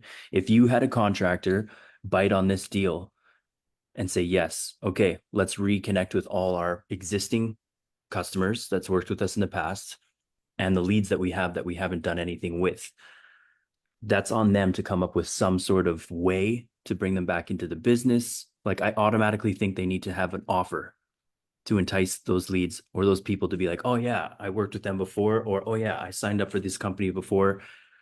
So I've got a text message. so yeah, exactly. So a contractor would Mhm. have probably a quote, right? So I mean, this is just in general, like a contracting business is going to say, in order to work with you, we have to do a Zoom call or we have to come out and we have to see what it is you want. You want a 2-bedroom home, you want a 3-bedroom home, you want 2 floors, you want a basement, you want how big is the lot, whatever. It doesn't matter to you what it is, but the contractor, has some sort of call to action in their business as of right now already. It's not your job to mix that up. It's whatever they're doing. So, for instance, let's say a roofing contractor. Mhm. You would go to them and say, hey, Mr. Contractor, you have 40,000 people in a CSV file, in an Excel file, in your CRM system, your leads, business cards, whatever it is. I'm going to go and I'm going to reactivate all of those people and set up, what do you do, Mr. Contractor? How do you make sales? And they're going to tell you, well, when they call me, we need to do a quote. That's what we do. Like they go out to the house and they probably sit with the homeowner and they sit down. Cool. For every sit down meeting that you get, or for every phone call, we're going to charge you $35. That's it. No, nothing more. It's not your business. It's their business. They're the ones that do that. You don't need to create an offer. They have, I wouldn't even call it an offer. They just have an approach To get to people in get their them business. to Yeah. get them into their business. It's not your job to do that. It's Yeah. like, And what's the what next would AI step say? after someone comes in to you? They're gonna say, I don't know, like a roofing contractor probably has to go out to the home to like actually look at the roof and probably take measurements, and somebody's got to get on the roof. I assume. I don't know how that works, but so you just say, Mr. Contractor, you can do it a couple of ways. Like for every phone call, I'm going to charge you $5. For every quote, I'm going to charge you $65. These guys are paying $95 on Thumbtack, on Angie's List, on whatever for the exact same thing. And so they already have these people. Now, let's think about a roofing company. They might have 40,000 people in a database, but think about the business as a roofer. I would assume that if I was looking for a new roof, there was something probably wrong with my roof. There was a leak. There was, I don't know, just something wrong with it. So 3 to 8 weeks after I became a lead, if I did not work with that roofing contractor, I probably don't need a new roof because I found somebody else, Mhm. right? Now, think about a mortgage company. A mortgage company, one person that needs to get a mortgage, I could go and buy more houses, so I might need more mortgages, right? So Mhm. in a situation like a plumber, if I call a plumber from Google and say, hey, my toilet's leaking, well, 6 weeks from now, my toilet, I hope, has already been fixed and I don't need a plumber anymore. So think about that when going into this of like, what businesses could reactivate leads from their database and not have like a wait time involved where they don't become that they're not going to buy anything anyway. Does that make sense? A little bit, yeah. Like I don't think that a roofing company could probably do a reactivation. They could, Nick, Maybe an because sometimes inspection. roofs, people, unless it's a major leak or something like that, like for instance, one of my best friends, they need a new roof. They've been procrastinating getting this roof done because it's not leaking. It just has some wear and tear. Oftentimes with roofers, they'll do an estimate and the person feels like they don't want to do it right now. Yeah. They'll just wait. But So you could, but it's here's not the as yeah, and here's the thing.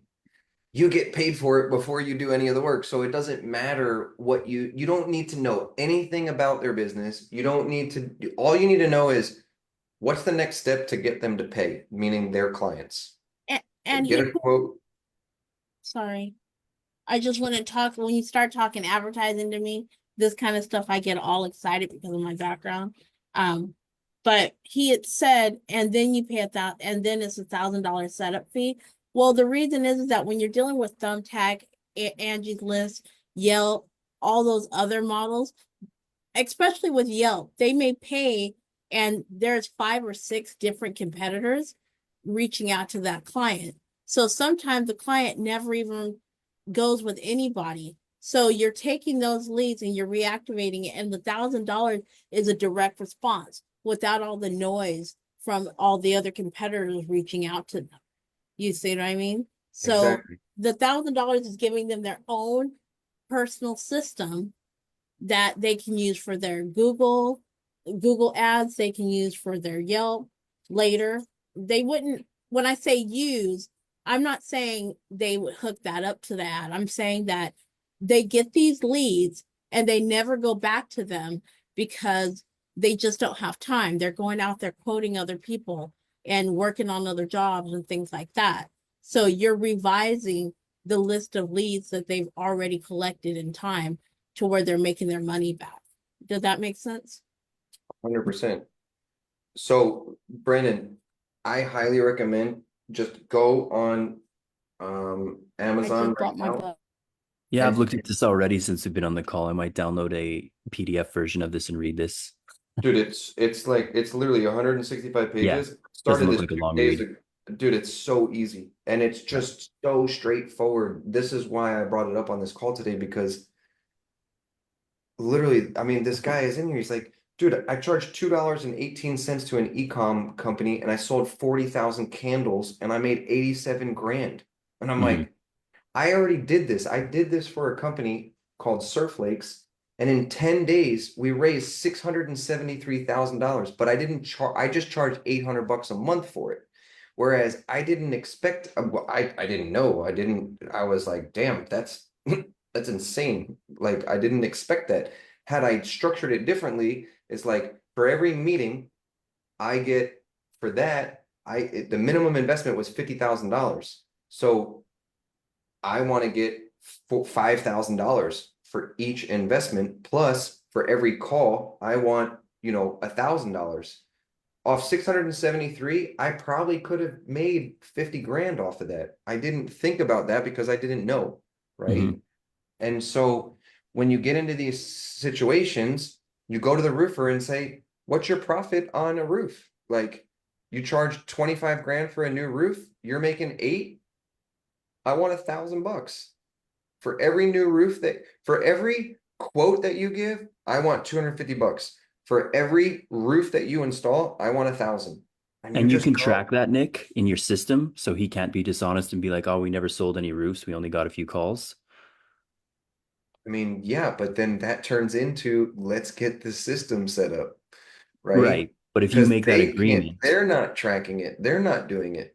So you just start out with for every, I mean, you can even just text the people back of like who had the meeting and you can say, hey, how'd the meeting go? Great, we started this, and then you just keep track of what it is in a workflow of like, cool. You can even upsell, I mean, dude, it's endless. You could upsell them and say, hey, I'll manage all of your contracts for you with AI. Cool. right? Then But just to cover yourself, so if you agreed that you would make 1,000 per sale that they made, he can't say we didn't make a sale when they did just to save some money and not pay you. You could see that in the system. It's like, yeah, he booked it. They yeah, sold a roof. Yeah. you I can just set it up for them that Nick way. had mentioned to do it per booking. I would almost do it per booking because it's not your job to sell. It's not your job to sell them. It's just your job to get the bookings over to them. Um, so Nick had mentioned earlier in the conversation a per booking fee. So, because sometimes you're right. I knew of a friend that used to do it this way, and he had a team that actually followed up. He went behind people and followed up to see if they were happy with their service, who did they end up going with to confirm who if the sale went through or not. Unless you do the contracts, like Nick said, you have the contract set up in the system, right, Nick? That, I mean, even like Yeah. this, after the roof is installed, I want $10 for every review put on Google. I mean, that's a benefit to them. That's going to increase their SEO. So you can just go and look at all the reviews that were left from the time that you started until this month, and you get 50 reviews. That's $500 that you invoice the client for every single review. They're going to be happy because now they're going to start populating up in the search results. It's endless as to what you can do. Like you can charge whatever you want. You could charge per phone call. You could charge per click. You could charge per view. You could charge whatever it is. But Brandon, you have to understand, you're not doing any of this work. The AI is doing it. And No, I so, understand that. Yeah. yeah, so at that point, you have the power to just ask them, what is it that you currently do in your business that gets the person to want to buy something from you? And Mhm. they're like, oh, I do this.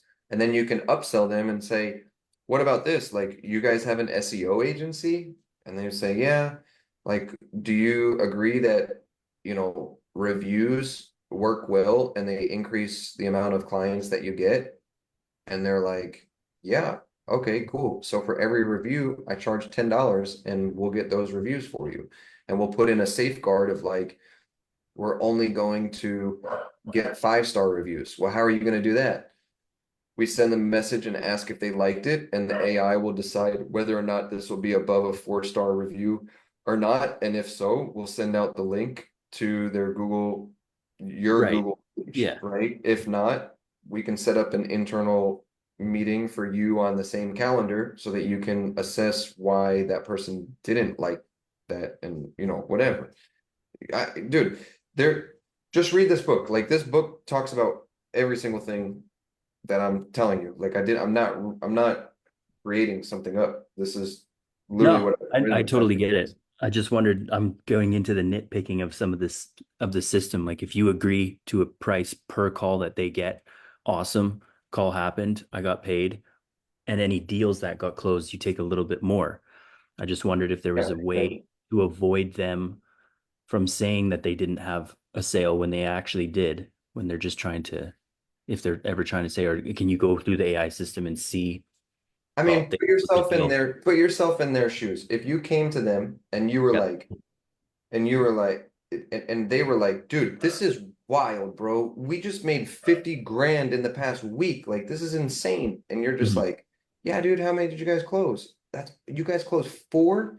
That's amazing. Like, you become a partner. You're not an employee. You're almost like they're a magic consultant that just came out of nowhere and turned nothing into something. Like they're not gonna look at this and nitpick. They're gonna be so excited. They're gonna talk to this to their friends about this. They're gonna be like, dude, this is wild. I got AI working in my business. This is the Mhm. coolest shit I've ever seen. I'm so excited. Can we do more? What if I were to get you more leads? Like they're not, you're gonna change their business. They're not like, oh no, dude, I don't want to pay you for this and be like that. And if they are, like, cool, bro, I'm turning this off. I'm not messing, like you don't get this anymore, you know? Yeah. Like, it shouldn't get to that point. Like it's not gonna No, be. I just wondered if that might be a thing you need to look out for. Certain businesses, you're helping them get results. Yes, they're closing deals because of your system, but they say they're not so they can save more money and just pay you the minimum they have to for the calls booked. I don't know if that's a thing. I was There's just asking the scummy question. people. There's scummy Yeah, people everywhere though. Like just from me working with contractors and working with corporate brands, you have, like Nick said, if you come across someone, first off, to kind of eliminate that, you might not target a startup. You wouldn't target a person that's just starting up in this construction company, right? I'm not saying everyone that's a startup isn't ethical. I'm just saying you target people already making money That first, that because if they're already making money, they're not running across that one roof that paid their whole team, and now they're not trying to be sleazy. They just can't pay you because they're not getting enough business anyway because they're too hmm, small. Plus, this is the database reactivation. So most people are going to already be investing a couple of $1,000s a month minimum into their advertising budget. And for you getting them that money, it's we it's no way Nick can say, oh, this 100% they won't be sleazy, because you have bad people and good people. But like you said, you monitor it, you watch it, and then at the end, if you notice that it's just working well, they're getting all these calls and they're claiming they're not getting anything, you just turn them off. Just myself. The only reason why I'm speaking on this, Brandon, is because I have over 20 years in the advertising industry. So I kind of know a lot of stuff when it comes to that. sure. Yeah, no, I appreciate it. I want to jump to Yeah, Jeff real quick because I've got he's to got run. Thanks, guys. all right, Appreciate bro. it. See you, Brandon. Jeff, what's up, bro? Uh, I'm trying to hurry up. My question was, but you basically kind of answered it, but I have obviously a bunch of clients in my database right now. So, basically going over what Kathy said and what you said, just reach back out to them or call them up, talk to them, and let them know basically what you guys are just saying about whatever list that they have currently that they haven't touched, which is a trash.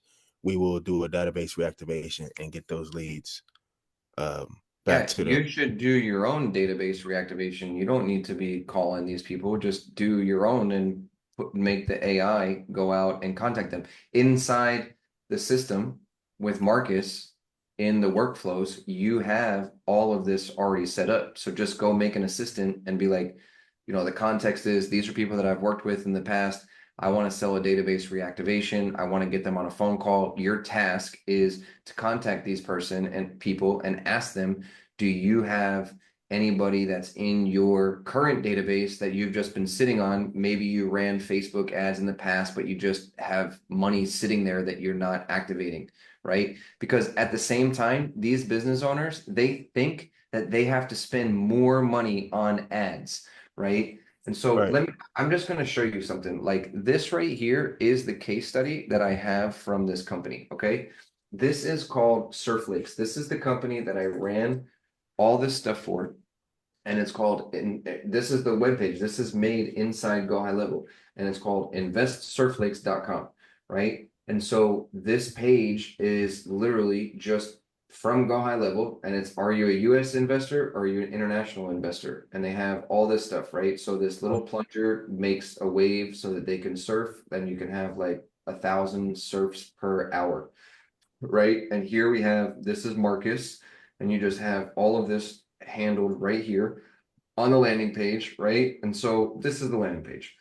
Then what happened is this company allocated $50,000, which $30,000 of it was for Facebook and Instagram ads. 20,000 was for ad creation, video shoots, and just other stuff that they had to do.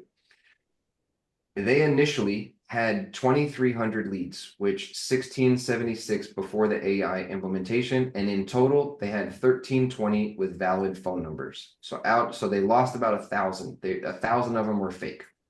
Okay. Before the AI started, they got 12 investors, right? And they raised 300 grand from the first $25,000 in ad spend. Okay. And then you come down here and you look at after we implemented the AI with a $7.52 cost per lead, they raised 300 grand from 25 grand. They upped the spend, and that was with 2,300 leads. 1,300 of them, 1,304. There was like 16 leads that, I don't know, just didn't get delivered. We got 38 investors out of that same amount of ad spend that they used. And we raised an extra $673,000 in 10 days. Wow. So we got a 211% increase from the same exact leads that they currently had in their database. They didn't spend any more money. They just had them sitting in there. We sent the AI out and we said, hey, you filled out this ad on Facebook. Are there any questions that you might have had that didn't get answered? And then it was like, yes or no. If they said no, it said something else like, okay, cool. Do you want to learn more about this? Like, would getting on a phone call help you to decide whether or not this is a great investment opportunity or not? And they're like, yes or no, right? We actually got them to go to a webinar.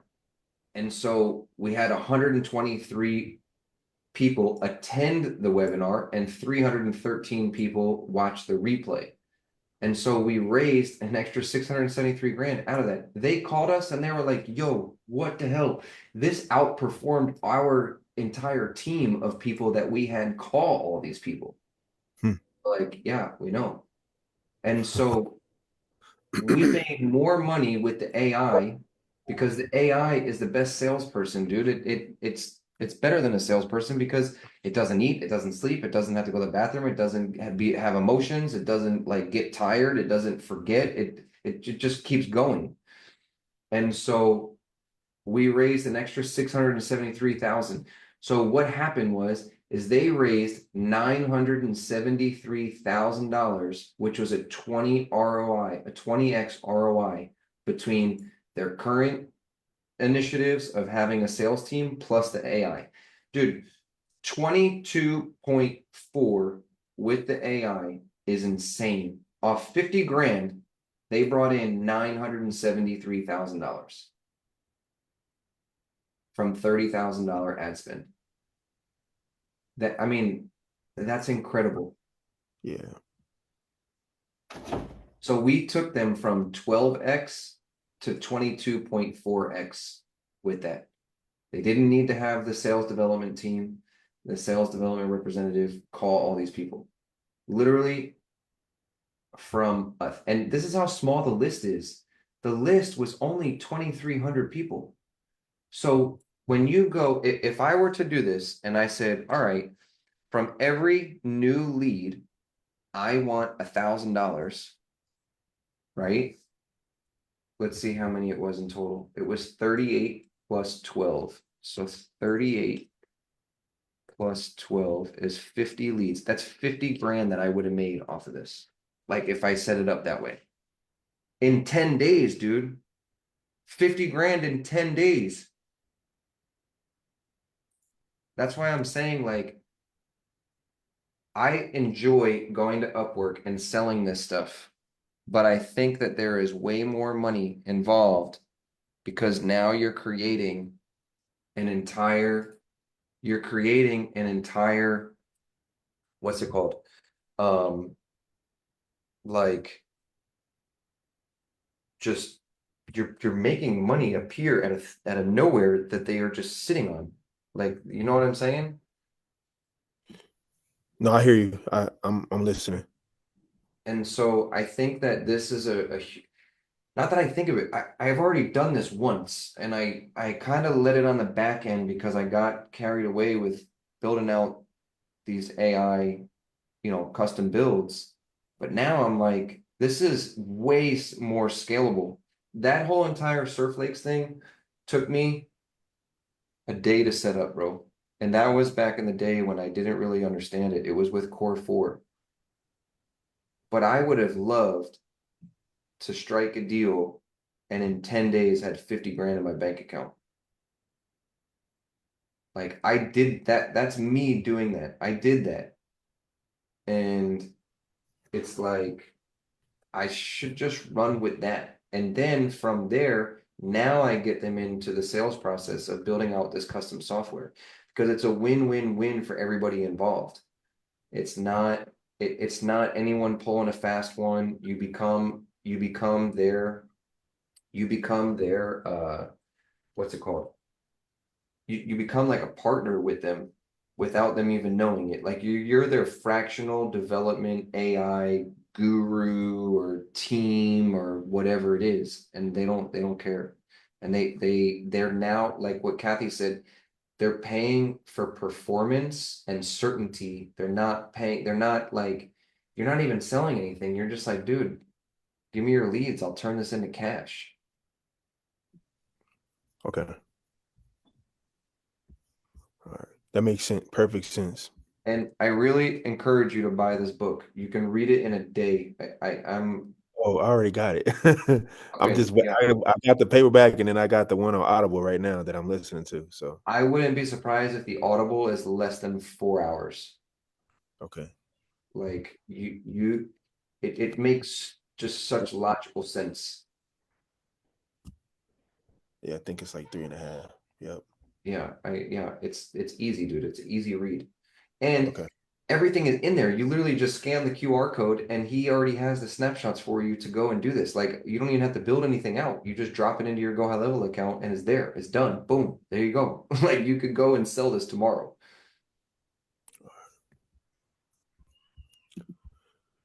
All right, thank you, man.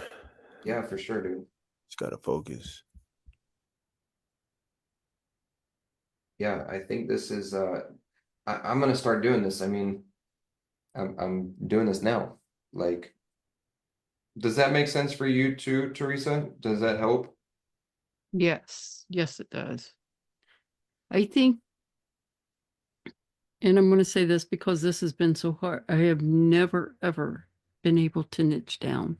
It just seems like I'm leaving so much on the table. And I worked for an agency. She did niche. She had one specific type of client and she got really, really good at it, but it just feels really limited. So I like this approach for businesses in general because they all have the same pain point, right?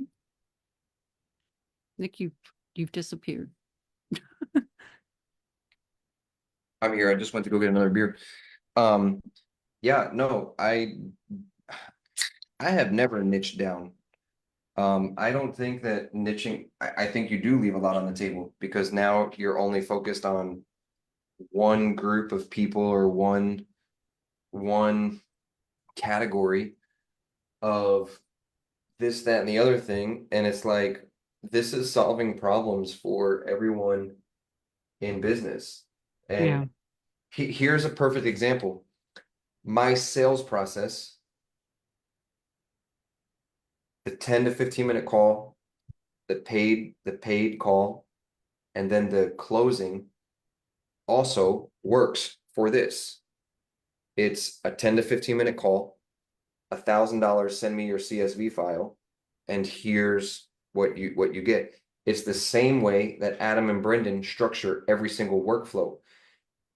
You can have multiple different calendars, and the AI is going to follow up the same way. So that they have the infrastructure, right? The infrastructure, you don't have to go back and change anything because everything is built out in a way that's super systematized and structured, that anything can change on the top line of whatever it is, and everything else stays the same. I was selling cervical cancer equipment the same way that I'm selling custom CRM software, right? It's the same thing. It's just you change the wording or you change this. So when you niche down, yeah, you're still doing the same thing, but you're doing it to less people. I moved away from selling real estate in Tulum because I was only dealing with Tulum. And now I can sell CRM software to anyone and any place in the whole world. That's why I left the real estate stuff, because I just didn't want to be a part of a niche. It just wasn't enough money. There's also 1,000 real estate agents here in Quintana Roo, which is, the people would come to my YouTube channel, they'd come on to, they'd speak with me, and then all of a sudden they'd be like, no, I ended up buying a house with so and so. And I'm like, what the hell? I gave you away all my information. I thought we were going to work together because you don't have a contract or an agreement with anybody. And then they basically used me to certify and clarify all the doubts that they had, but they were still working with somebody else. And I just got frustrated with it. And I was like, okay, well, maybe I should just charge people money to have a conversation with me in the real estate thing. But at that point, who's going to pay a real estate agent? No, just that industry doesn't operate that way. And this industry does operate that way, because I guess real estate could operate this way. It's just, they could just go, there's other people willing to like give away free information, I guess. I don't know how to explain that part, but I I was just over it. I was like, yeah, I'm so niched down. I can only sell houses here in Tulum and make money. Now I can sell this to anything, anyone, anywhere, and I can make as much money as I want. It's just a matter of like, how strategic do I need to be to do this? And I use these calls every Sunday to like talk it out and teach you guys, but at the same time, it's me like putting accountability on myself of like, okay, I just told everybody what the hell I'm doing. Now I need to go do it, right? Like these calls are good for me too, so that I can hold myself accountable for the things that I'm gonna do, right? I mean, this week I'm gonna build out this webinar, and all I'm gonna do is I'm gonna run ads to it. Hey, are you $1 million a year business? Are you sitting on leads that you have not contacted within the past month? Do you know that you have money missing out, or you're missing money on the table because you haven't contacted them? I can turn this into 673 grand in 10 days. I've already done it once. Let's get on a call. That's it. That's it. And then they're just going to come, they're going to watch a little webinar. Maybe I'll charge them $5 to watch the webinar, because I'll teach them exactly what I'm doing. They're not going to have time to do it. They don't know how to do it. And so now I have a self-liquidating offer. I'm either making a profit or breaking even on getting free leads. My AI is going out, contacting them, get them on a call, and then just say, hey, send me your CSV file of your Excel list, and my AI will go out and contact all your people. It costs $1,000, and I'm going to turn your previous contacts out of thin air and get them to pay you. Here's a case study. If you don't believe me, boom. And just feed the machine. Just feed the machine. Because that's what I was trying to do with Upwork. And I'm getting clients through Upwork. I'm selling $27,000 deals. You're selling $62,000 deals. Right? But it's a lot of work. I'd rather just let the AI sell 40,000 candles for $2 a piece and make 80 grand. Got it. So let me ask, and this is in the weeds, but I have SOWs for everything else, every other business that I do. I don't have an SOW for this. Do you send out SOWs, or are you just sending out, like Catherine was saying, she's got these clauses and stuff, which I do have in my SOWs for websites and SEO and accessibility. Did you write an SOW for this in particular? A contract per se? I haven't, but when I get to that point, I can. I mean, Do you need one? Jeff That's Miller, let me show you something. I'm gonna show you something real quick. Let me log into Asana and I'm gonna show you what Jeff Miller's contracts look like because this is like really cool. How do I get to Asana and sign in? Launch Asana. Okay, let me show you something. Um,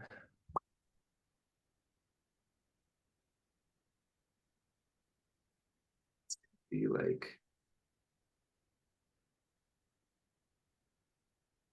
fulfillment, maybe.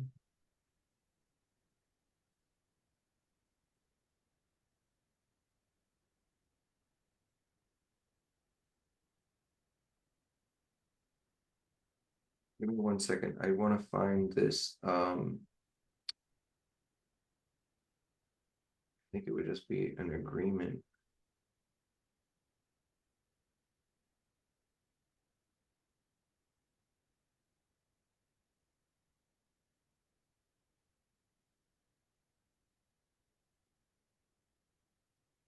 See pricing.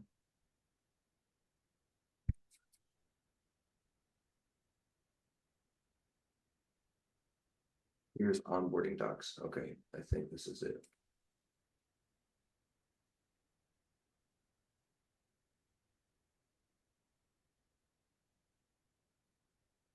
I'll log into my account.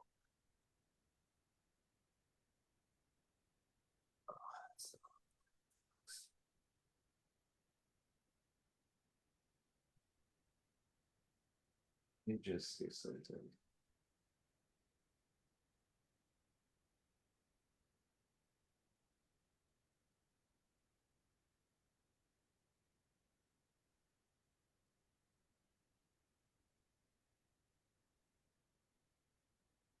I want to show you this because it's so funny and it's super simple.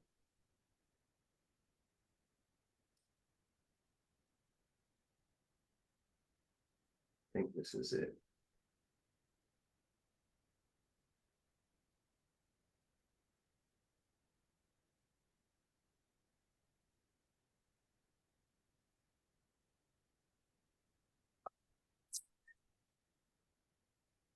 It's like 13. It's like 13 sentences. really? Yeah. What is going on, everyone? Oops. It's like 13 sentences long. That's it. But I'm trying to find out where it is in here. That's wild. Yeah, because you just gotta keep things so simple. People just make things so difficult for no reason. I don't know why. Um, let me search in here. Like, what would it be called? Contract, maybe? Contract or agreement? Teresa, my contracts are like 5 pages long just because of past experiences. Yeah. But Nick's Yeah. teaching me how to keep it simple, which is like kryptonite to me. I need a more simple. I had to get very, very detailed in accessibility because of the legality there.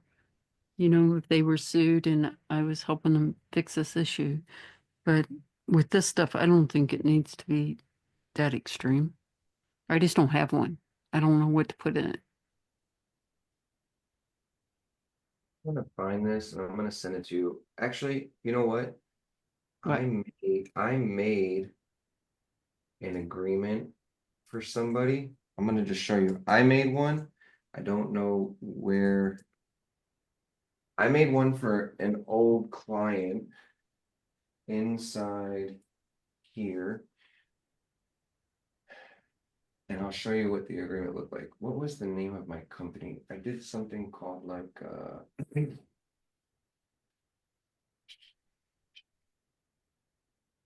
Zenith Consulting. That's what it was. Clients. Leticia. Yep. This was my agreement. I'll show you. And this is straight from Jeff. Done for you. Nick will charge you $1,500 a month for 3 months, then 97 a month for CRM. During the 3 months, I will do this for you. That's just in parentheses. Nick will create landing pages. Nick will create import current contacts and organize the CRM. Nick will educate you and your team. Nick will work with Leticia to create a proper plan. You must provide all documentation videos. You must provide all copy and content. You own all the property, content, pages. Your snapshot of the entire CRM will be downloaded and saved if you decide to cancel. You, the client, are not entitled to a refund or chargeback regardless of results from sales. If you decide to run ads, you will pay Meta directly for ad spend. If I run ads, there will be a separate fee. Doesn't apply for this situation. That's it. All right. I snapshotted it unless you want to share it with me. Yeah, I can share this too. Nick, you don't, this is actually really great. I'd like it shared too. However, wouldn't we want to put, because of all the changes, when you're dealing with database reactivation, wouldn't you want to put a database clause letting them know that if they have you working on something, you're not held accountable for any like charges from that for any like charges? Because like me and you both have seen people where they were doing lead projects and things and they're charged $30,000 and $20,000 fines. So, if you're working on a database, you don't want the client to be like, oh, this is on you. I think it should I be mean, in you can. in the contract. Yeah, it can be. I mean, you can have a testing phase of like ask the questions that you want to ask. I mean, the goal of this is to only get them on a call, right? If in the prompt you would just say, if you don't know the answer to this question, suggest meeting with the person by making a booking on the calendar link here. Like that's all you need to do. You just keep it extremely simple. Don't get in the weeds. You prompt that into the AI of you are only to speak regarding this information in this file. Anything else, if you do not know the answer, you are not to make anything up. You are not to suggest anything other than clicking the link to get on a call. You want to get paid for that. So if they have a call that the AI can't answer, book them on a call. You get paid $200 for that. So just keep it super simple. You could put that in the contract, like I'm not responsible for anything that the AI says if after we test it and the thing goes live. Okay, so just test it. Ask the AI a question that you think you would get in trouble for. Record the call, right? That would be the onboarding call, that would be the testing call. Hey, did we make sure that all of this is good to go? I mean, I've put in here that because again, Surf Lakes is a part of the SEC. We raised capital through a 506B raise, which was a Ridge D or a Ridge S capital raise. We had to follow SEC guidelines. So we can't have anything like that. We can't promise any sort of return. We can't give examples of like numbers, what you think you could expect to get to get back on the investment, right? And if that question was asked, it was like, hey, if you want to learn more, you can sign an NDA, which I'll send you an email right now. Give me your email, and you can sign the NDA and you can look at our pitch deck. And I can also set you up with a call with Mark, right? And so it was all like that, where you don't want to get into the weeds. I think that, I mean, between Brandon has been asking me questions for a year now of all of this. And he's asking about, and it's nothing bad against him or anybody, but it's like that's why I asked him, why are you asking me questions about the payment of using Stripe? Like go and get clients first and make all this stuff work before you start thinking about things that don't matter, right? Like no one is going to sit there and sue Kathy, Nick, Teresa, Brandon, Jeff, any of us for bringing them in money. Like it's just not going to happen. And if that's the case, open up an LLC. People get sued all the time. I have an open lawsuit against a lady that I used to work with that never paid me my money. Like she has an LLC. Am I going to get that money? I don't know.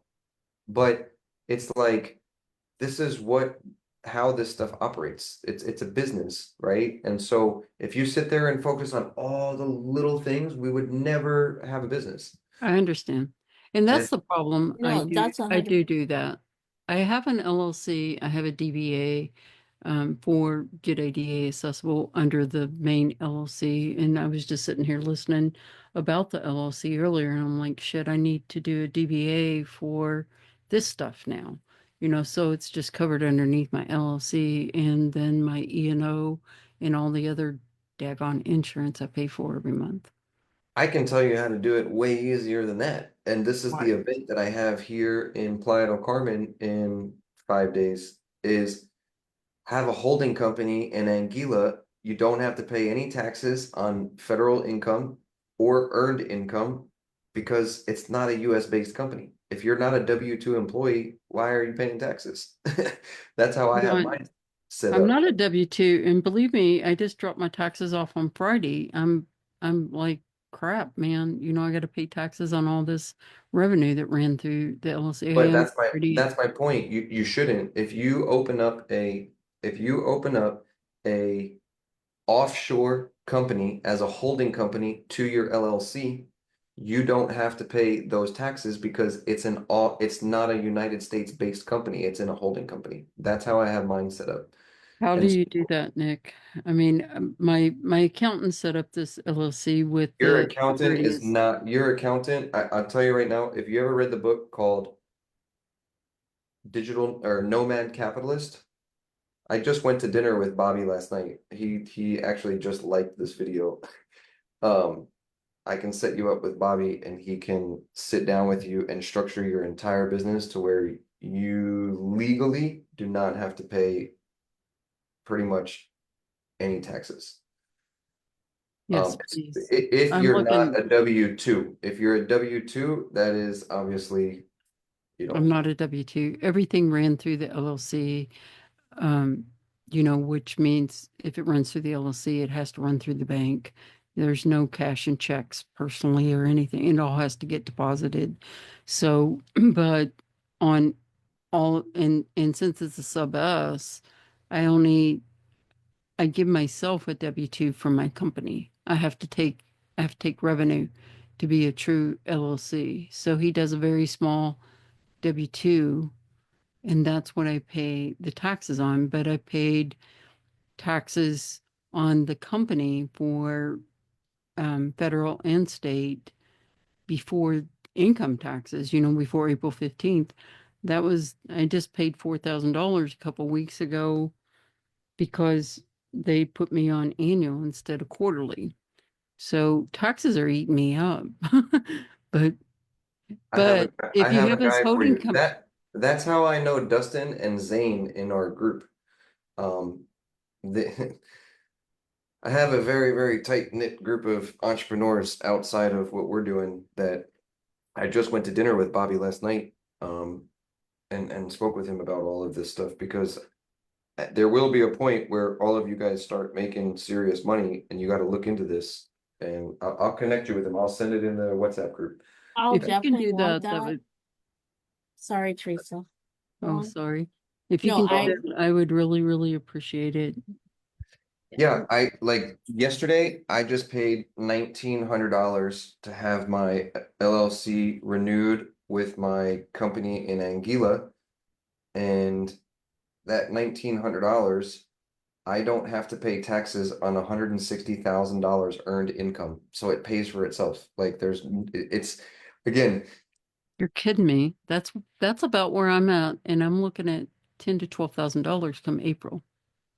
no, you wouldn't have. I'll hook you up with Bobby. So this is the event that we have on February 24th in Playa del Carmen with all of these people. Like these are hot. Zane and Dustin and Max. Max is the guy that's in Colombia that has the coffee company. We're all in this group together. And I mean, when you start getting your Uruguay or Paraguay residency and a Panama bank account and an Anguilla company, like things start to change. You can be an American and legally, I mean, this is how all these people do it that are not paying taxes, right? Because they structure their businesses legally and with the right entities and have holding companies and they have all of the structured, it's just paperwork. It's not even like a big thing. It's just you Yeah. have to know the right people to do it. And That so was that was at that was a sub S corporation. So if you have a holding company, can that holding company have E&O and liability, or do you even need that insurance? though that would be a Bobby question. I mean, that I don't know. Okay.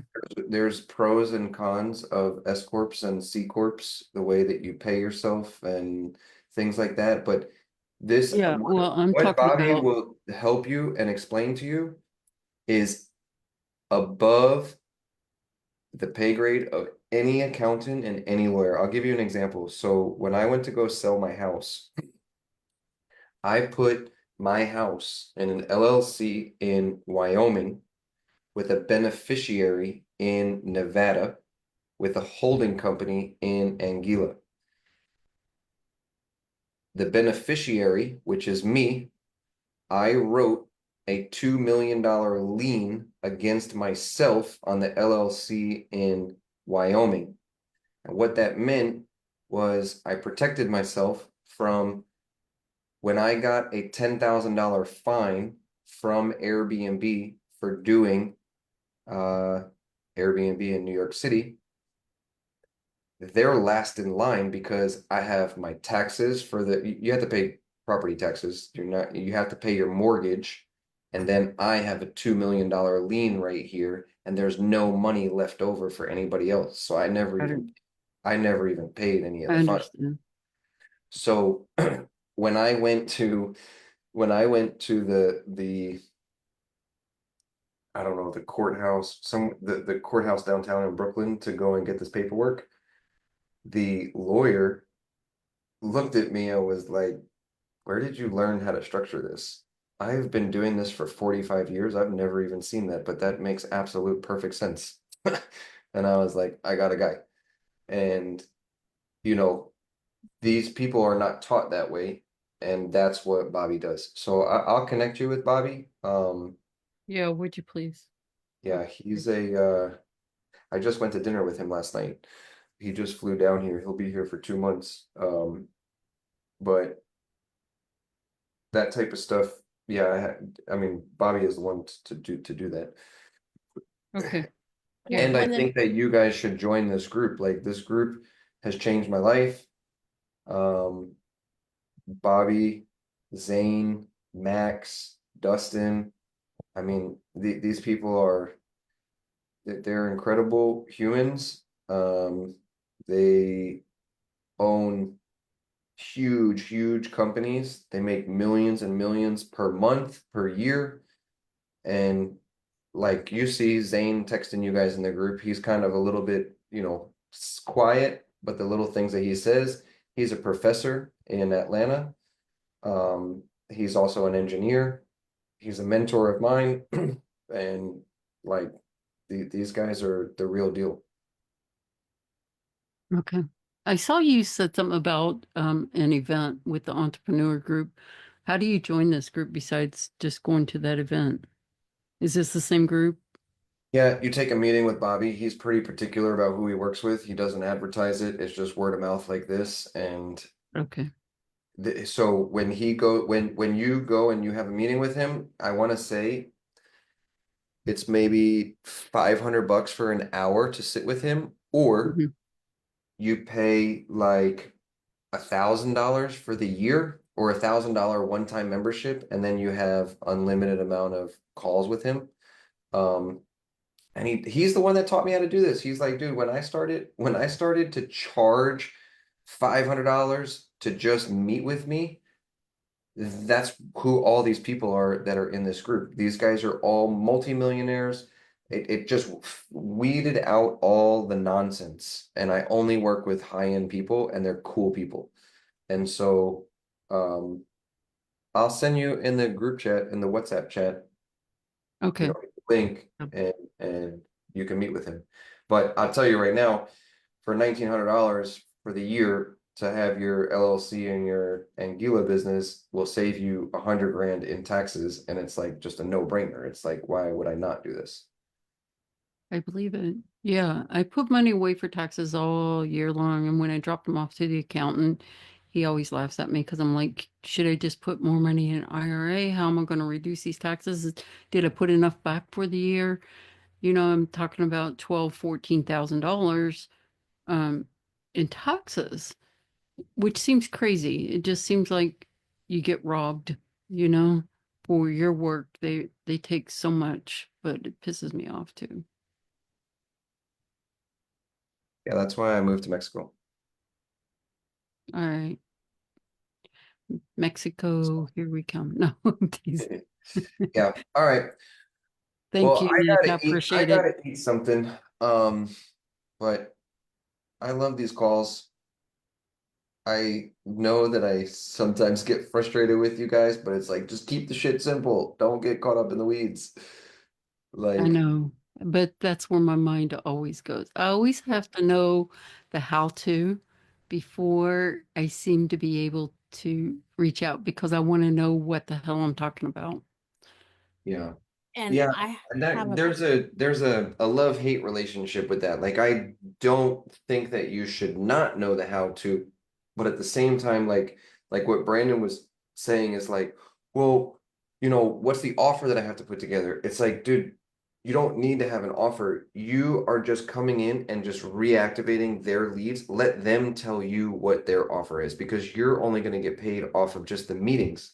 So if they're not closing deals, but you're getting the meetings for them, you're still getting paid. That's on them. And if they want help for that, now you can become a consultant for them and say, well, what are you guys doing? You guys are having these meetings. There's something wrong. That's not my job, but now we know that your process is working to get them on the meeting, but something's off right here. And here's the way that this is going to happen is, if you focus on nonsense clients of nonsense businesses that are just running a hobby, you're going to deal with that. Whereas if you go and you work with a real company who doesn't bat over $1,000 of like, oh, that's way too much, blah, blah, blah. Mhm. $1,000 is just to filter them out. Any company that you say, the same way that I just told you, for $1,900, you're going to save $14,000 in taxes. You're going to go and pay Bobby $500 to learn that, because the upside is so much higher. So when you start to work with people that are like that, it becomes so irrelevant that the price just doesn't matter. You could charge 10, if I told you it would cost you $10,000 to not pay taxes for the next 30 years, you'd be like, okay, let me just figure out how to get 10 grand, or I have 10 grand. Like, that's amazing. Like the upside of that, that's like a $500,000, right? I'm just making it up, but it's Mhm. like, yeah. So your ads, your conversations are just of that. And that first, that's what I was saying. The structure of my sales calls is the 10 to 15-minute call filters out those people. So you should not be getting on a call with someone that's like, oh, $1,000 is too much. If it's too much, just move to the next client. Gotcha. Yeah. You know what I Yeah. mean? And so at that point, it allows things to be super simple. There was a guy that jumped in here named Clark that he's been texting me back and forth for like 3 months. And I said, bro, go and watch this webinar. It's going to teach you everything because he just starts these group chats with me and he's like, yo, bro, can you help me? Can you get on the sales call? And I'm like, dude, no. Like, I don't know these people. You've already spoken to them. And then you throw me into this whole mess. And then if I come in, then now I have to clean it up, but you don't know how to do it, and you haven't come up, you haven't followed this basically like SOP of how I work with these clients. And you've spent 3 months going back and forth with this client thinking that you're going to close $100,000 deal, but it's all over the place. And so I told him, come on tonight, ask me questions. And he came in for 5 minutes, 10 minutes, and he's not here. So I'm not going to okay, yeah, anybody can say I have $100,000 client, Nick. I want you to help me close it. But if you're not going, this is why I put the $49 on the WhatsApp group. This is why I put the $250 on the course that I'm teaching, because I'm not going to be placed in, you know, these random group chats of me closing people's deals for them when they're not even willing to just spend a week's worth of time for something that I know, you both know, and everybody in the group knows works because I'm selling these deals left and right. If you're not going to read this book and understand what I'm talking about, I don't know how I can help you because I'm doing it. You guys are just you guys are here learning with me. I'm learning from you guys too, whether you guys know that or not inside the group of like what we're doing. And I got a phone call the other day from one of the guys in our group with Bobby. He runs ads and he called me and he said, yo, bro, I just got off a call with an agency here in Tennessee and your name got brought up. And I was like, what do you mean? Now, Josiah is probably the top 1% media buyer in the United States, maybe a little bit bigger than that. He works with a large number of clients. He runs maybe $100 million worth of ad spend a year in just 3 years. And he was like, your name came up today in a meeting. I was on a call with a client that they have been following your stuff. And I know you. And I was like, he goes, whatever you're doing, just keep that up because you're making a name for yourself in the industry. I don't know where they saw you, but your name got brought up. And I was like, really? And he was Wow. like, yeah. And I'm like, that's cool. And so, like, I'm not gonna change my $100,000 from somebody coming in here and telling me, oh, I got this deal, I have this, blah, blah, blah. I could care less. It doesn't matter to me because it throws me off of my systemized approach. And the second that I get on a call with somebody, I know that I have an 80% chance to closing them on a 10, 20, $30,000 deal. Just the way that I flow. And now with this, what we went over today is I think this is really going to expand that because now this is like, so what we've been doing is here, this now is over here. And it's like now I can start to scale this because it's going to lead everybody up to right here. And I'm going to spend the next couple of weeks just really honing in and focusing on this because I don't need Adam and Brendan. Not that that's a bad thing or a good thing. I don't need to spend a lot of time on it. I don't need to have other people involved. It's super easy to do within 30 minutes, and I can reach a lot of people all at once. And if I get 100 people to do that, and let's say I sell 40,000 candles for $2.18 and make 87 grand, I already did it once with Surf Lakes, and that was kind of my mistake. And I did 673 grand in 10 days, which that's amazing. But the second that I get to that point, and the second that you guys get to that point, now everything I've taught you up until now is like it's an even bigger no-brainer for these clients because you already made them X amount of dollars up front here. And Mhm. now they're just like, dude, I want you to work with me. Like you're better than every single employee I've ever hired. You know what you're talking about, you know what you're doing, and you know what's cool? I learned all this stuff minus the sales stuff from Adam and Brendan. And they are the ones that build all this stuff out for us, and I don't have to do any of that. So now we've gotten into a system of this chunk right here, of this right here, and then you have our sales calls right here. This is where everything needs to be focused. I think I'm going to go and do this for the next couple of weeks because now I'm getting into performance-based marketing, like you said, Kathy, of it's a no-brainer. I don't have to sell them anything. And it's a win for them, it's a win for their clients, and it's a win for me. And I get a portion of that. Plus, instead of making $250 for a meeting, I make $1,000 to set something up that takes me 40 minutes. And if I know myself, I could probably systematize it and then just go hire a VA to do it for, you know, I'll even pay him $100 to do it. Like the money doesn't matter anymore. And now it's just like, okay, I got a new client. I got $1,000. Mr. VA, you set this portion up.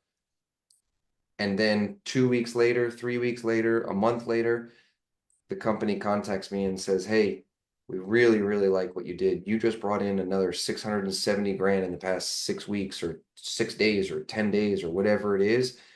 We've really been talking about this. And I'm like, oh, that's cool. What I really do is I build systems. And you know what? I used to charge 20 grand for this. Now it's 100 grand because I know you have the money because I just made you 300 grand in the past month from stuff that you guys didn't even know what you were doing. Right. And so as I'm talking to you guys about this, like, this is why I like these calls because if I say it, this stuff turns into things. You guys are the only ones that show up to these calls every week. And I love it. Like nobody else is learning like this. I'm learning too. Like what I just explained, I've had that in my head for the past week, actually almost 2 weeks because we didn't do this last week because of the Super Bowl and my parents were here. But when I say it now, I'm like, yeah, that's exactly right. That makes sense. Get now, because I've always said, like, I want to get into $100,000 implementations. Well, that just answered it. I'm going to make them a bunch of money so that they have that. And I'm going to make money off of it too. And then I'm going to go and say, hey, because now they're going to want me. They're going to be like, yo, dude, you just made me $1 million. Like I'm on track to make $1 million more this whole year because of what you just did. And I'm like, yeah, cool. 1 million, that's great. It cost 100 grand for me to build out this system, right? And now I go to Adam and Brendan, and now I'm making Adam and Brendan more money. And now I up my monthly. Now it's $4,000 a month to use my system. And they don't bat an eye about it because they're like, dude, this guy knows what the hell he's talking about. We've hired 4 business development representatives. We've gone through agencies. We've done this, we've done that. And it's like, yeah, because you guys weren't focused, or the client or the agency that you were working with was only focused on these little YouTube videos with the guy teaching them with the plaque on the back of the wall of you can make, $300 a month. I am making $300 a month off each client, but I have to start somewhere. I have to understand where you can't just go into this of like, oh, I'm going to charge $10,000 a month because I have this system. When I go into a meeting, there is no way that the people that hear me speak think that I'm making shit up because I have the experience that I went in and I've already done this. I've done this. I've been on these calls 100 times, 300 times. The second that I go into a call, like I have a call tomorrow with somebody. I don't even know where he got my calendar. He's like, "Hey, I have a client. Can you help me close it? Do you want to see the recording?" I'm like, "No, dude, I don't need to see anything. I got this. Like, I you you don't even know what's about to happen, but I'm gonna close this guy for you, and I don't even need to know anything about it because I have this systematized approach to getting them to want to buy. And you know, it is what it is, but it's not easy. This has taken me 2 years to get to this point, plus the 15 years of sales experience, right? Well, that's what I was getting ready to say, Nick. You're such a good salesperson. I have struggled for years and years, and that's why I'm still a little bitty agency doing freelance work, right? So my thought the other day, because I'm working with this business coach, he was my business coach. Now I'm helping him with his marketing, but he's got this structure for payouts, and I was like, that is what I need. I need a salesperson. I go find them. I'm on the first call. I hand them off to somebody like you, Nick, to run them through call 2 and call 3, and I'm on call 3. That's what I want to do because I really am not the salesperson you are. You know what I mean? I never will be. I just am not. Yeah, totally. Have me on your sales calls. I will close all your deals for you. I would love to do that. Well, Like I you would literally would you would do that? 100%. Awesome. That's Yeah, perfect. just go to my calendar. Obviously, check my availability before you tell the client, Yes, or yes, of like course. just call the client or text them while you're looking at my calendar and just say, "Hey, I have this time available." They don't need to know that it's my calendar, but then you make a booking on my calendar and then send them the same time with whether it be your Zoom link or my Zoom link or whatever, Yeah, and then just add me to the calendar with them, me, and you. So we'd have two calendars. We'd have two booked things at the yeah, same time. One with me and you, and then one with me, you, and the client. But 100%, Teresa, I would. Yeah, that's what I'm trying to do. I'm trying to be on everybody's sales calls because then we close the deal, and I'm going to charge yeah, you. Let's just say I charge you $1,000, but we just add that to the client, right? yeah, yeah. It's not coming out of your pocket. Um, and Exactly.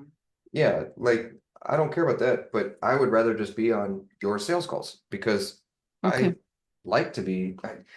Sales is fun to me. I got out of sales for like 3 years while I was living here in Mexico, and then I started doing this, and I'm like, man, I am good at sales, and I actually like it. Like I like doing this.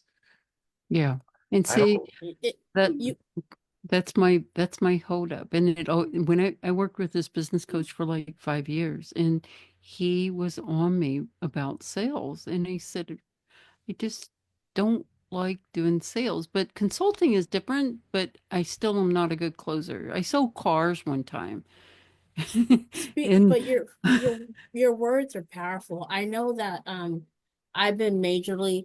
I love hanging out with Nick because I yes, know that my very first sales position where I won awards, I was best friends with the top sales rep. And I just followed. It was like, why reinvent the wheel when they already know? Nick is some things Nick says, he reinforces things that I know. And sometimes I'm like, yeah, you know what? You're right. I should go in that angle. And it's when you say you don't like sales, I was like winning awards and I'm like, I don't like sales. I don't like sales. So then I took a hiatus. But then when I came back, I'm like, I really like this. But then I get stuck in little things. I get stuck in the weeds. Like, how am I going to do this? Or like Nick said tonight, don't become a consultant, Kathy. You'll get stuck on that one big thing and you can't reproduce that, which he's yeah, right. My husband was in the background laughing because he knows I'm used to being a consultant when I like if I see something wrong, I'm just gonna automatically give them marketing strategies and show them how to build it out and all that stuff. Um, so this, you know, I'll try to avoid that. It yeah, depends on how I big the I've client learned is. a lot of honestly. The three best books I've ever read is Ready, Fire, Aim, and I've only read like 76 pages of that book. I haven't even finished it because I'm implementing the first 76 pages. It takes time. right? But I know if I read more, it's gonna knock me off my path because at first, Adam and Brendan told me, dude, you need to chill on the sales because we can't keep up with it. We have to hire more people. So from December until the end of January, I really focused on getting people into the WhatsApp group and getting people into this. What I really found out was, and this is nothing bad against anybody watching this, seeing this, hearing this, you guys, anybody, but they don't have the money or the drive to put in the hard work to do it or to pay $250 to watch my courses. $250 to me to watch every single one of my sales calls and go through it and learn from it is 15 years of my corporate company has spent hundreds and hundreds of thousands of dollars to train me. I mean, I didn't see that directly, but the trips that I went on, the salary for myself, the salary for my boss to teach me, all of that. Like, I don't think there's really like an exact number. It was just that's what I got hired to do, and I learned it from them. And so for me, looking at it and seeing like, dude, I'm charging you $250 to get the 3 simple steps to closing $30,000 deals. Yeah. Like, but you as a viewer or a wannabe entrepreneur is more invested in watching the YouTube guy that has the platform right here that's willing to sell you $997 course, which is fine. But that guy is a content creator and he's making money off of making the ads or making the videos. I can't speak for everybody, and I don't think that everybody is a fake person out there, you know, doing like making content and not providing a solution or some sort of course or something. But during that time, Adam and Brennan told me, dude, you need to slow down. So I did. I focused on that. I ran the webinars. I spent $7,000 on ads. I got some of that money back, but every single person that the AI spoke to, every single person that's in the WhatsApp group, no one wanted to pay $49. I got a text last night from somebody that's in the group and he's like, hey dude, things are really tight for me and I can't pay the $49 for the WhatsApp group. And I'm just like, hey bro, yeah, I'll look into it, which I still have to. But what have you done to get sales? Right? And then he doesn't respond. And it's like, I'm not worried about the $49. What I'm worried about is what have you done for sales? And if you need me on your sales call, you're paying $49 a month to get me on your sales call so that we can sell something for 30 grand. And if you can't see that, cool. I'm not here to argue with you or tell you that you're wrong or whatever. I don't know what's going on in your life. It doesn't really matter. So now I'm at this point of I'm not going to try to battle and make these things to a point where it's like I need to focus on it's not working for me. I'm not making any money from it. Okay, cool. I make $49 from 20 people a month in this WhatsApp group. That WhatsApp group is extremely high level stuff. Like I take it for granted because it's just what I've been doing for the past 20 years since college and like I have a lot of experience, but I know for a fact none of that stuff you can find outside of probably Alex Hermosi's channel and Alex Hermosi has the stuff to back it up. Am I making $100 million a year? No. Do I think that I could? I think that I can if I really strategically cut the nonsense bullshit out and stop worrying about focusing on what payment provider am I going to use? What contract am I going to have? Like those types of things, they don't matter. They just don't matter. I understand. And so, so now Adam and Brendan are there. Now, I have been in situations where I am dependent on other things, other people, other places to operate my business. One of those biggest things that I've ever learned was me dependent on Airbnb and the government in New York to allow someone to live in my house. I lost Mhm. everything from that because I was dependent on that. So I've realized that I can't necessarily be dependent on Adam and Brendan to make my income, although they are a tool to use, and they will tell me the same thing, is like they need me just as much as I need them. But at the same time, now with this, we have this portion of it. This portion right here can take 45 minutes and I can make $87,000 selling 40,000 candles. And I have no idea about anything about candles. I'm just using that from this example in the book. But at that point, we're back in the situation of the same situation of just focus on getting those $250 calls. But this is like I could get 1,000 of those. Because if I get 1,000 of those calls, I can close, let's just say 100. Each one of those 100 could turn into $87,000 a week. And at that point, now I'm back into the ready, fire, aim, page 77 to 146, where he's like, dude, now you have $1 million business. Now you need to go back and you need to build this structure for it. Right. So Yeah. that's the way I'm reading that book of like, okay, I'm not going to go any further. I'm going to get really, really, really good at just this. And people have been telling me, oh, dude, AI is changing. Google's coming out with new AI agents, and they're coming out with this, that, and the other thing. It's going to be a dead industry in the next couple of years because ServiceNow is building this, and Google's going to take over, and Go High Level is not going to be a thing. I don't believe it, and I don't care because I'm going to get so good at this that now I'm going to be like, yeah, bro, I've been doing this for fucking 5 years, and you know what? It's $100,000 to work with me.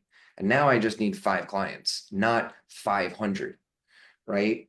And so that's the way that I really look at this stuff of I have this structure because it's working. I got really good at those 3 pieces to close these deals. And that is the crux of everything that we're doing. And I think with this little AI agency book, that's going to go in front of all of this. And now I just run ads to that because it's a no-brainer. It's the same thing I just told you, Teresa, is for $1,900, you can get your entire taxes paid for. Like it's just going to pay for itself, right? And those are the types of conversations we're going to have with these companies, and we can have them very quickly, and we can weed out the people who are not serious about it. It's just like, yeah, this is $1,000. Do you have 100,000? You have 100,000. You have, even if you have 1,200 leads, I generated $673,000 in 10 days from just 1,200 leads. So like the value is there. It's not in the numbers. It's in the value of what is the company selling. If you had 1,200 leads as a roofer, as a roofing company, and you're selling something, a roof for $25,000, whatever $1,200, 1,200 people times 25. I don't know what that is, but that's a lot. Yeah. Right? So 12 times 25, 12 times 12 is 144 times another 12 is probably like 400 grand, right? I don't know. It's even probably, let's see, 1,200 It's $30,000. 20, no, it's 30 million. Oh, 1,200 times 30 million? 25,000 is 30 million. I want to say something that you were saying, because I noticed the high level of intelligence that's in the WhatsApp group, WhatsApp app, and the 250. Which anyone listening, when I saw you growing and saw what you were posting, Nick, I literally like was borrowing stuff to like I was trying to figure it out to get into this class, and now that I've closed up all the noise, I can identify what you do because I worked at AT&T in their ad department. I've worked in the Verizon in their directories department. I've seen the training. I've been on like, remember the weekly or the monthly trainings that you have to do in any corporate sales position. And I'm like, you know what? This is corporate sales training for an agency where from what I've seen, no other, they're teaching you systems, they're teaching you this, but you're the only one that shows the actual sales presentation and shows like what you really need. And, you know, if a person really wants to build their agency and really grow and learn, like hands down, your system's the one that it's a nice compliment to whatever they're looking at. You know what I mean? Because you're the only one in the industry that is literally uploading your sales calls. The 250 is nothing. Like me and Justin were looking at it, and Justin, like, he could be charging like 2,500 for that, not 250 for that. And I'm like, he's doing it at because it's not like it's a service project, not so much A you know, business. it's he's wanting to see other people win. So I Yeah, don't know. I my just goal get is I excited when want I to talk see about your program. I want to see all of you guys win the same way that Adam and Brendan want to see all of us win. Like it's I mean, I'm gonna do this whether or not I have the WhatsApp group or my recorded sales or not. Like this is what I gotta do to survive, and I like it. Like this is Sunday night. I played golf all day today, and I'm just talking to two people, for 3.5 hours. Like it's fun. I like it. I wouldn't be here if I didn't like it. Yeah. You know? You don't know how much I appreciate you, really, Nick. I don't know if this is still on YouTube. I try to watch what I say here, but That's okay. I do too. I appreciate you so much, and I can't wait to spend the time with the three of you next month. Like, Yeah, it's you gonna be know, fun. yeah. It'll be fun. But what I was going to say is, I joined the partner program and I've done some of this inner circle stuff. And I honestly, it's kind of thrown me off because it's different than what I've learned from you. And what I learned from you was working. And when I started trying to do this other stuff, I literally have been dead in the water, you know, because I tried to change things up. And what you do is so simple and works easy, right? And this other stuff is like, I got to figure this out, figure this out, figure this out, figure this. And that was just like, it's too much. So I just didn't do anything, nothing. I stopped. So I'm back on the 3 sales calls. I'm going to get that AI book. I think I'll do the Kindle and the paperback and just go with these database reactivations as the foot in the door. And I'm going for all kinds of businesses. They all have database reactivations, right?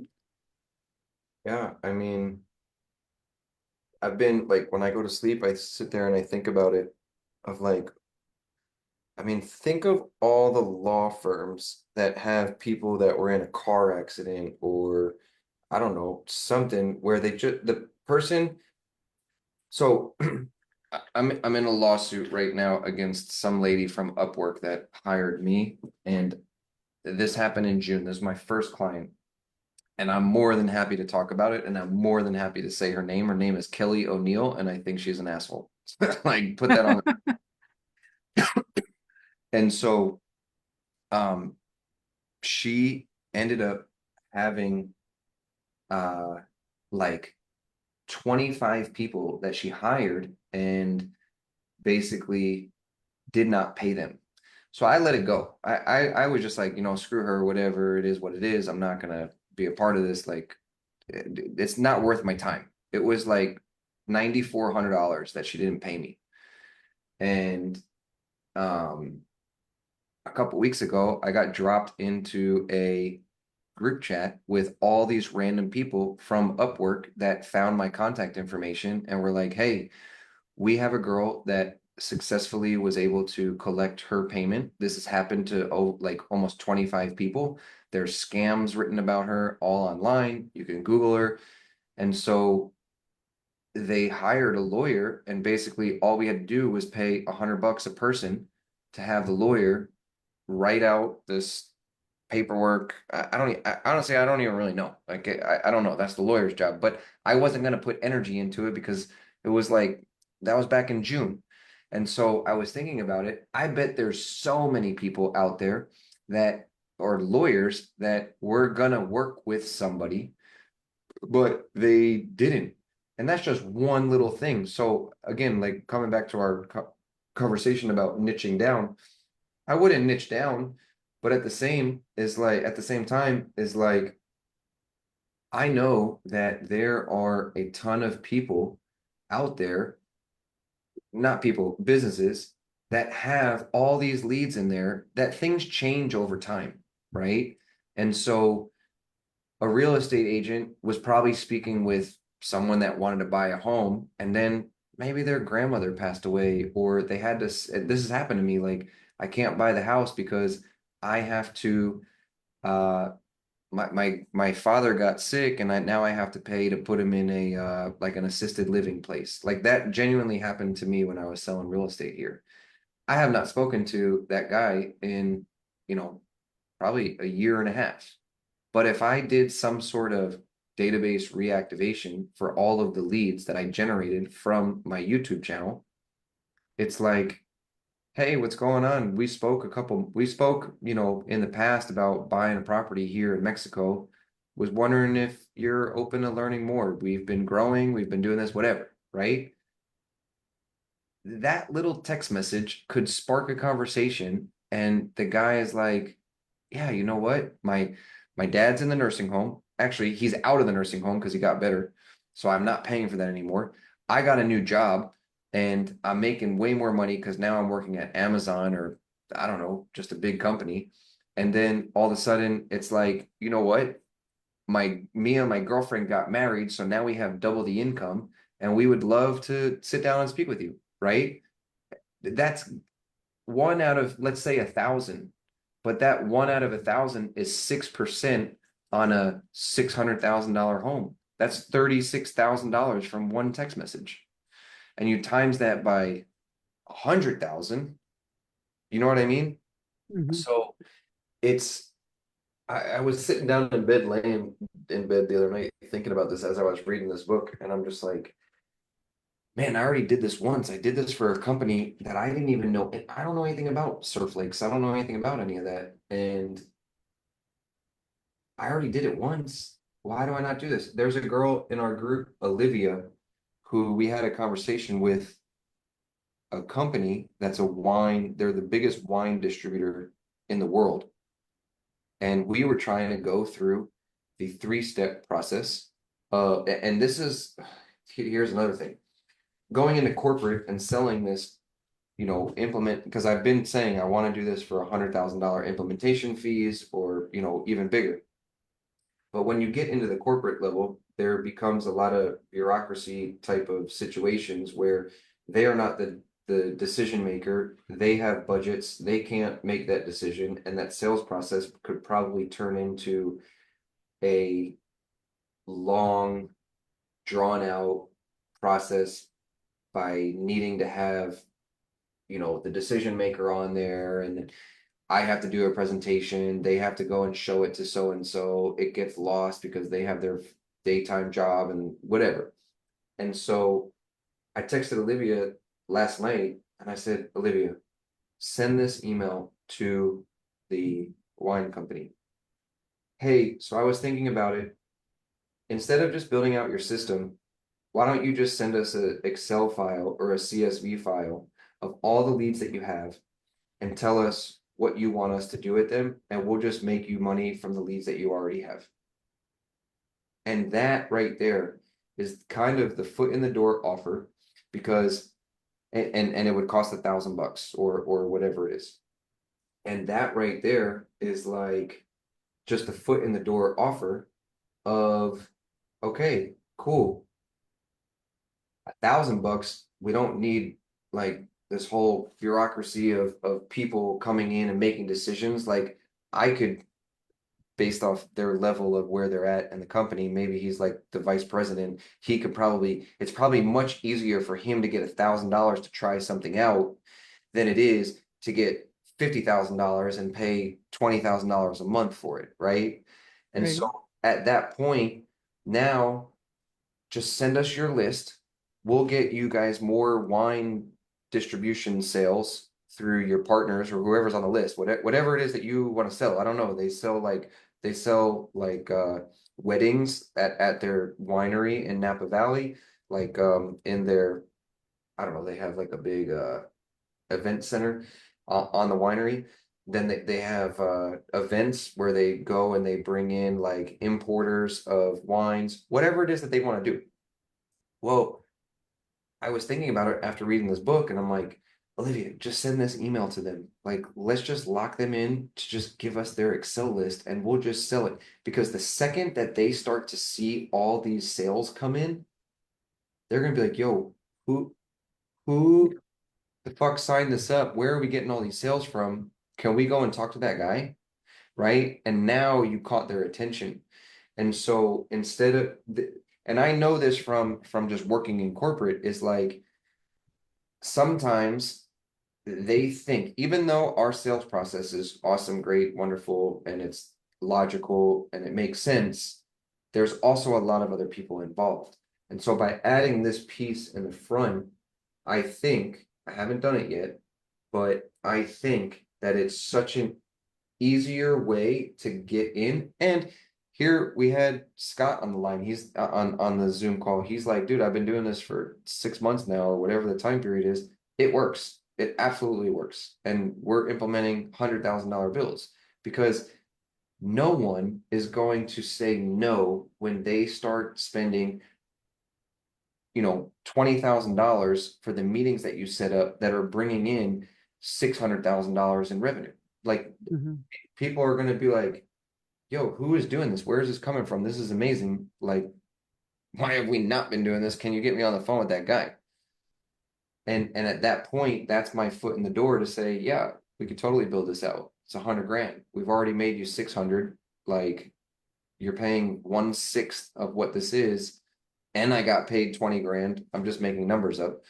But now you got into a corporate company without the bureaucracy of who's in charge, the budgets, this, that, and the other thing, and you literally just brought in revenue out of thin air from their list they already had. And I did that with Olivia, so I'm waiting to hear back. She sent it to them last night, and I think that we could land $100,000 deal with just going through and following this AI agency stuff of just reactivating their old leads or their current leads. Like, Gotcha.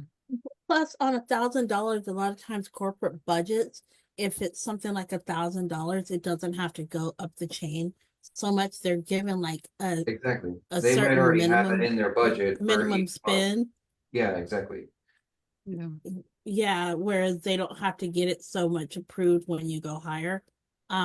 The question I have for you, Nick, was could you please share the Fathom link for this one in our WhatsApp group? Because I want to, you said so many things. I sometimes make guides out of stuff just for me, like step by steps and things. And a lot of this conversation will help me like build my scripts and things like that Yeah, instead of of course. me having to like transcribe the whole thing. Yeah, of course. Nick, thank you. I gotta let my doggy out. He's been over here bugging me, but I appreciate you so much. I know you're hungry too. Yeah, I'm hungry. I'm gonna get off here. But yeah, it was I'll a be, pleasure talking to you guys. I'll see you guys next week, and I'll see you in the WhatsApp group. thanks. Thank And you, Nick. And I'm don't gonna send forget, you the link. Sorry, I'll shut up. You go, no, Teresa. go, Kathleen. I was Oh, just gonna say, don't forget Bobby for me. I'll So, send it yeah. to you. I'll send it to you in the WhatsApp And group. okay. as Bye, soon as guys. I get my what works, put it up there for you and Teresa to look at too. Okay. I've been doing step by step for filling it out.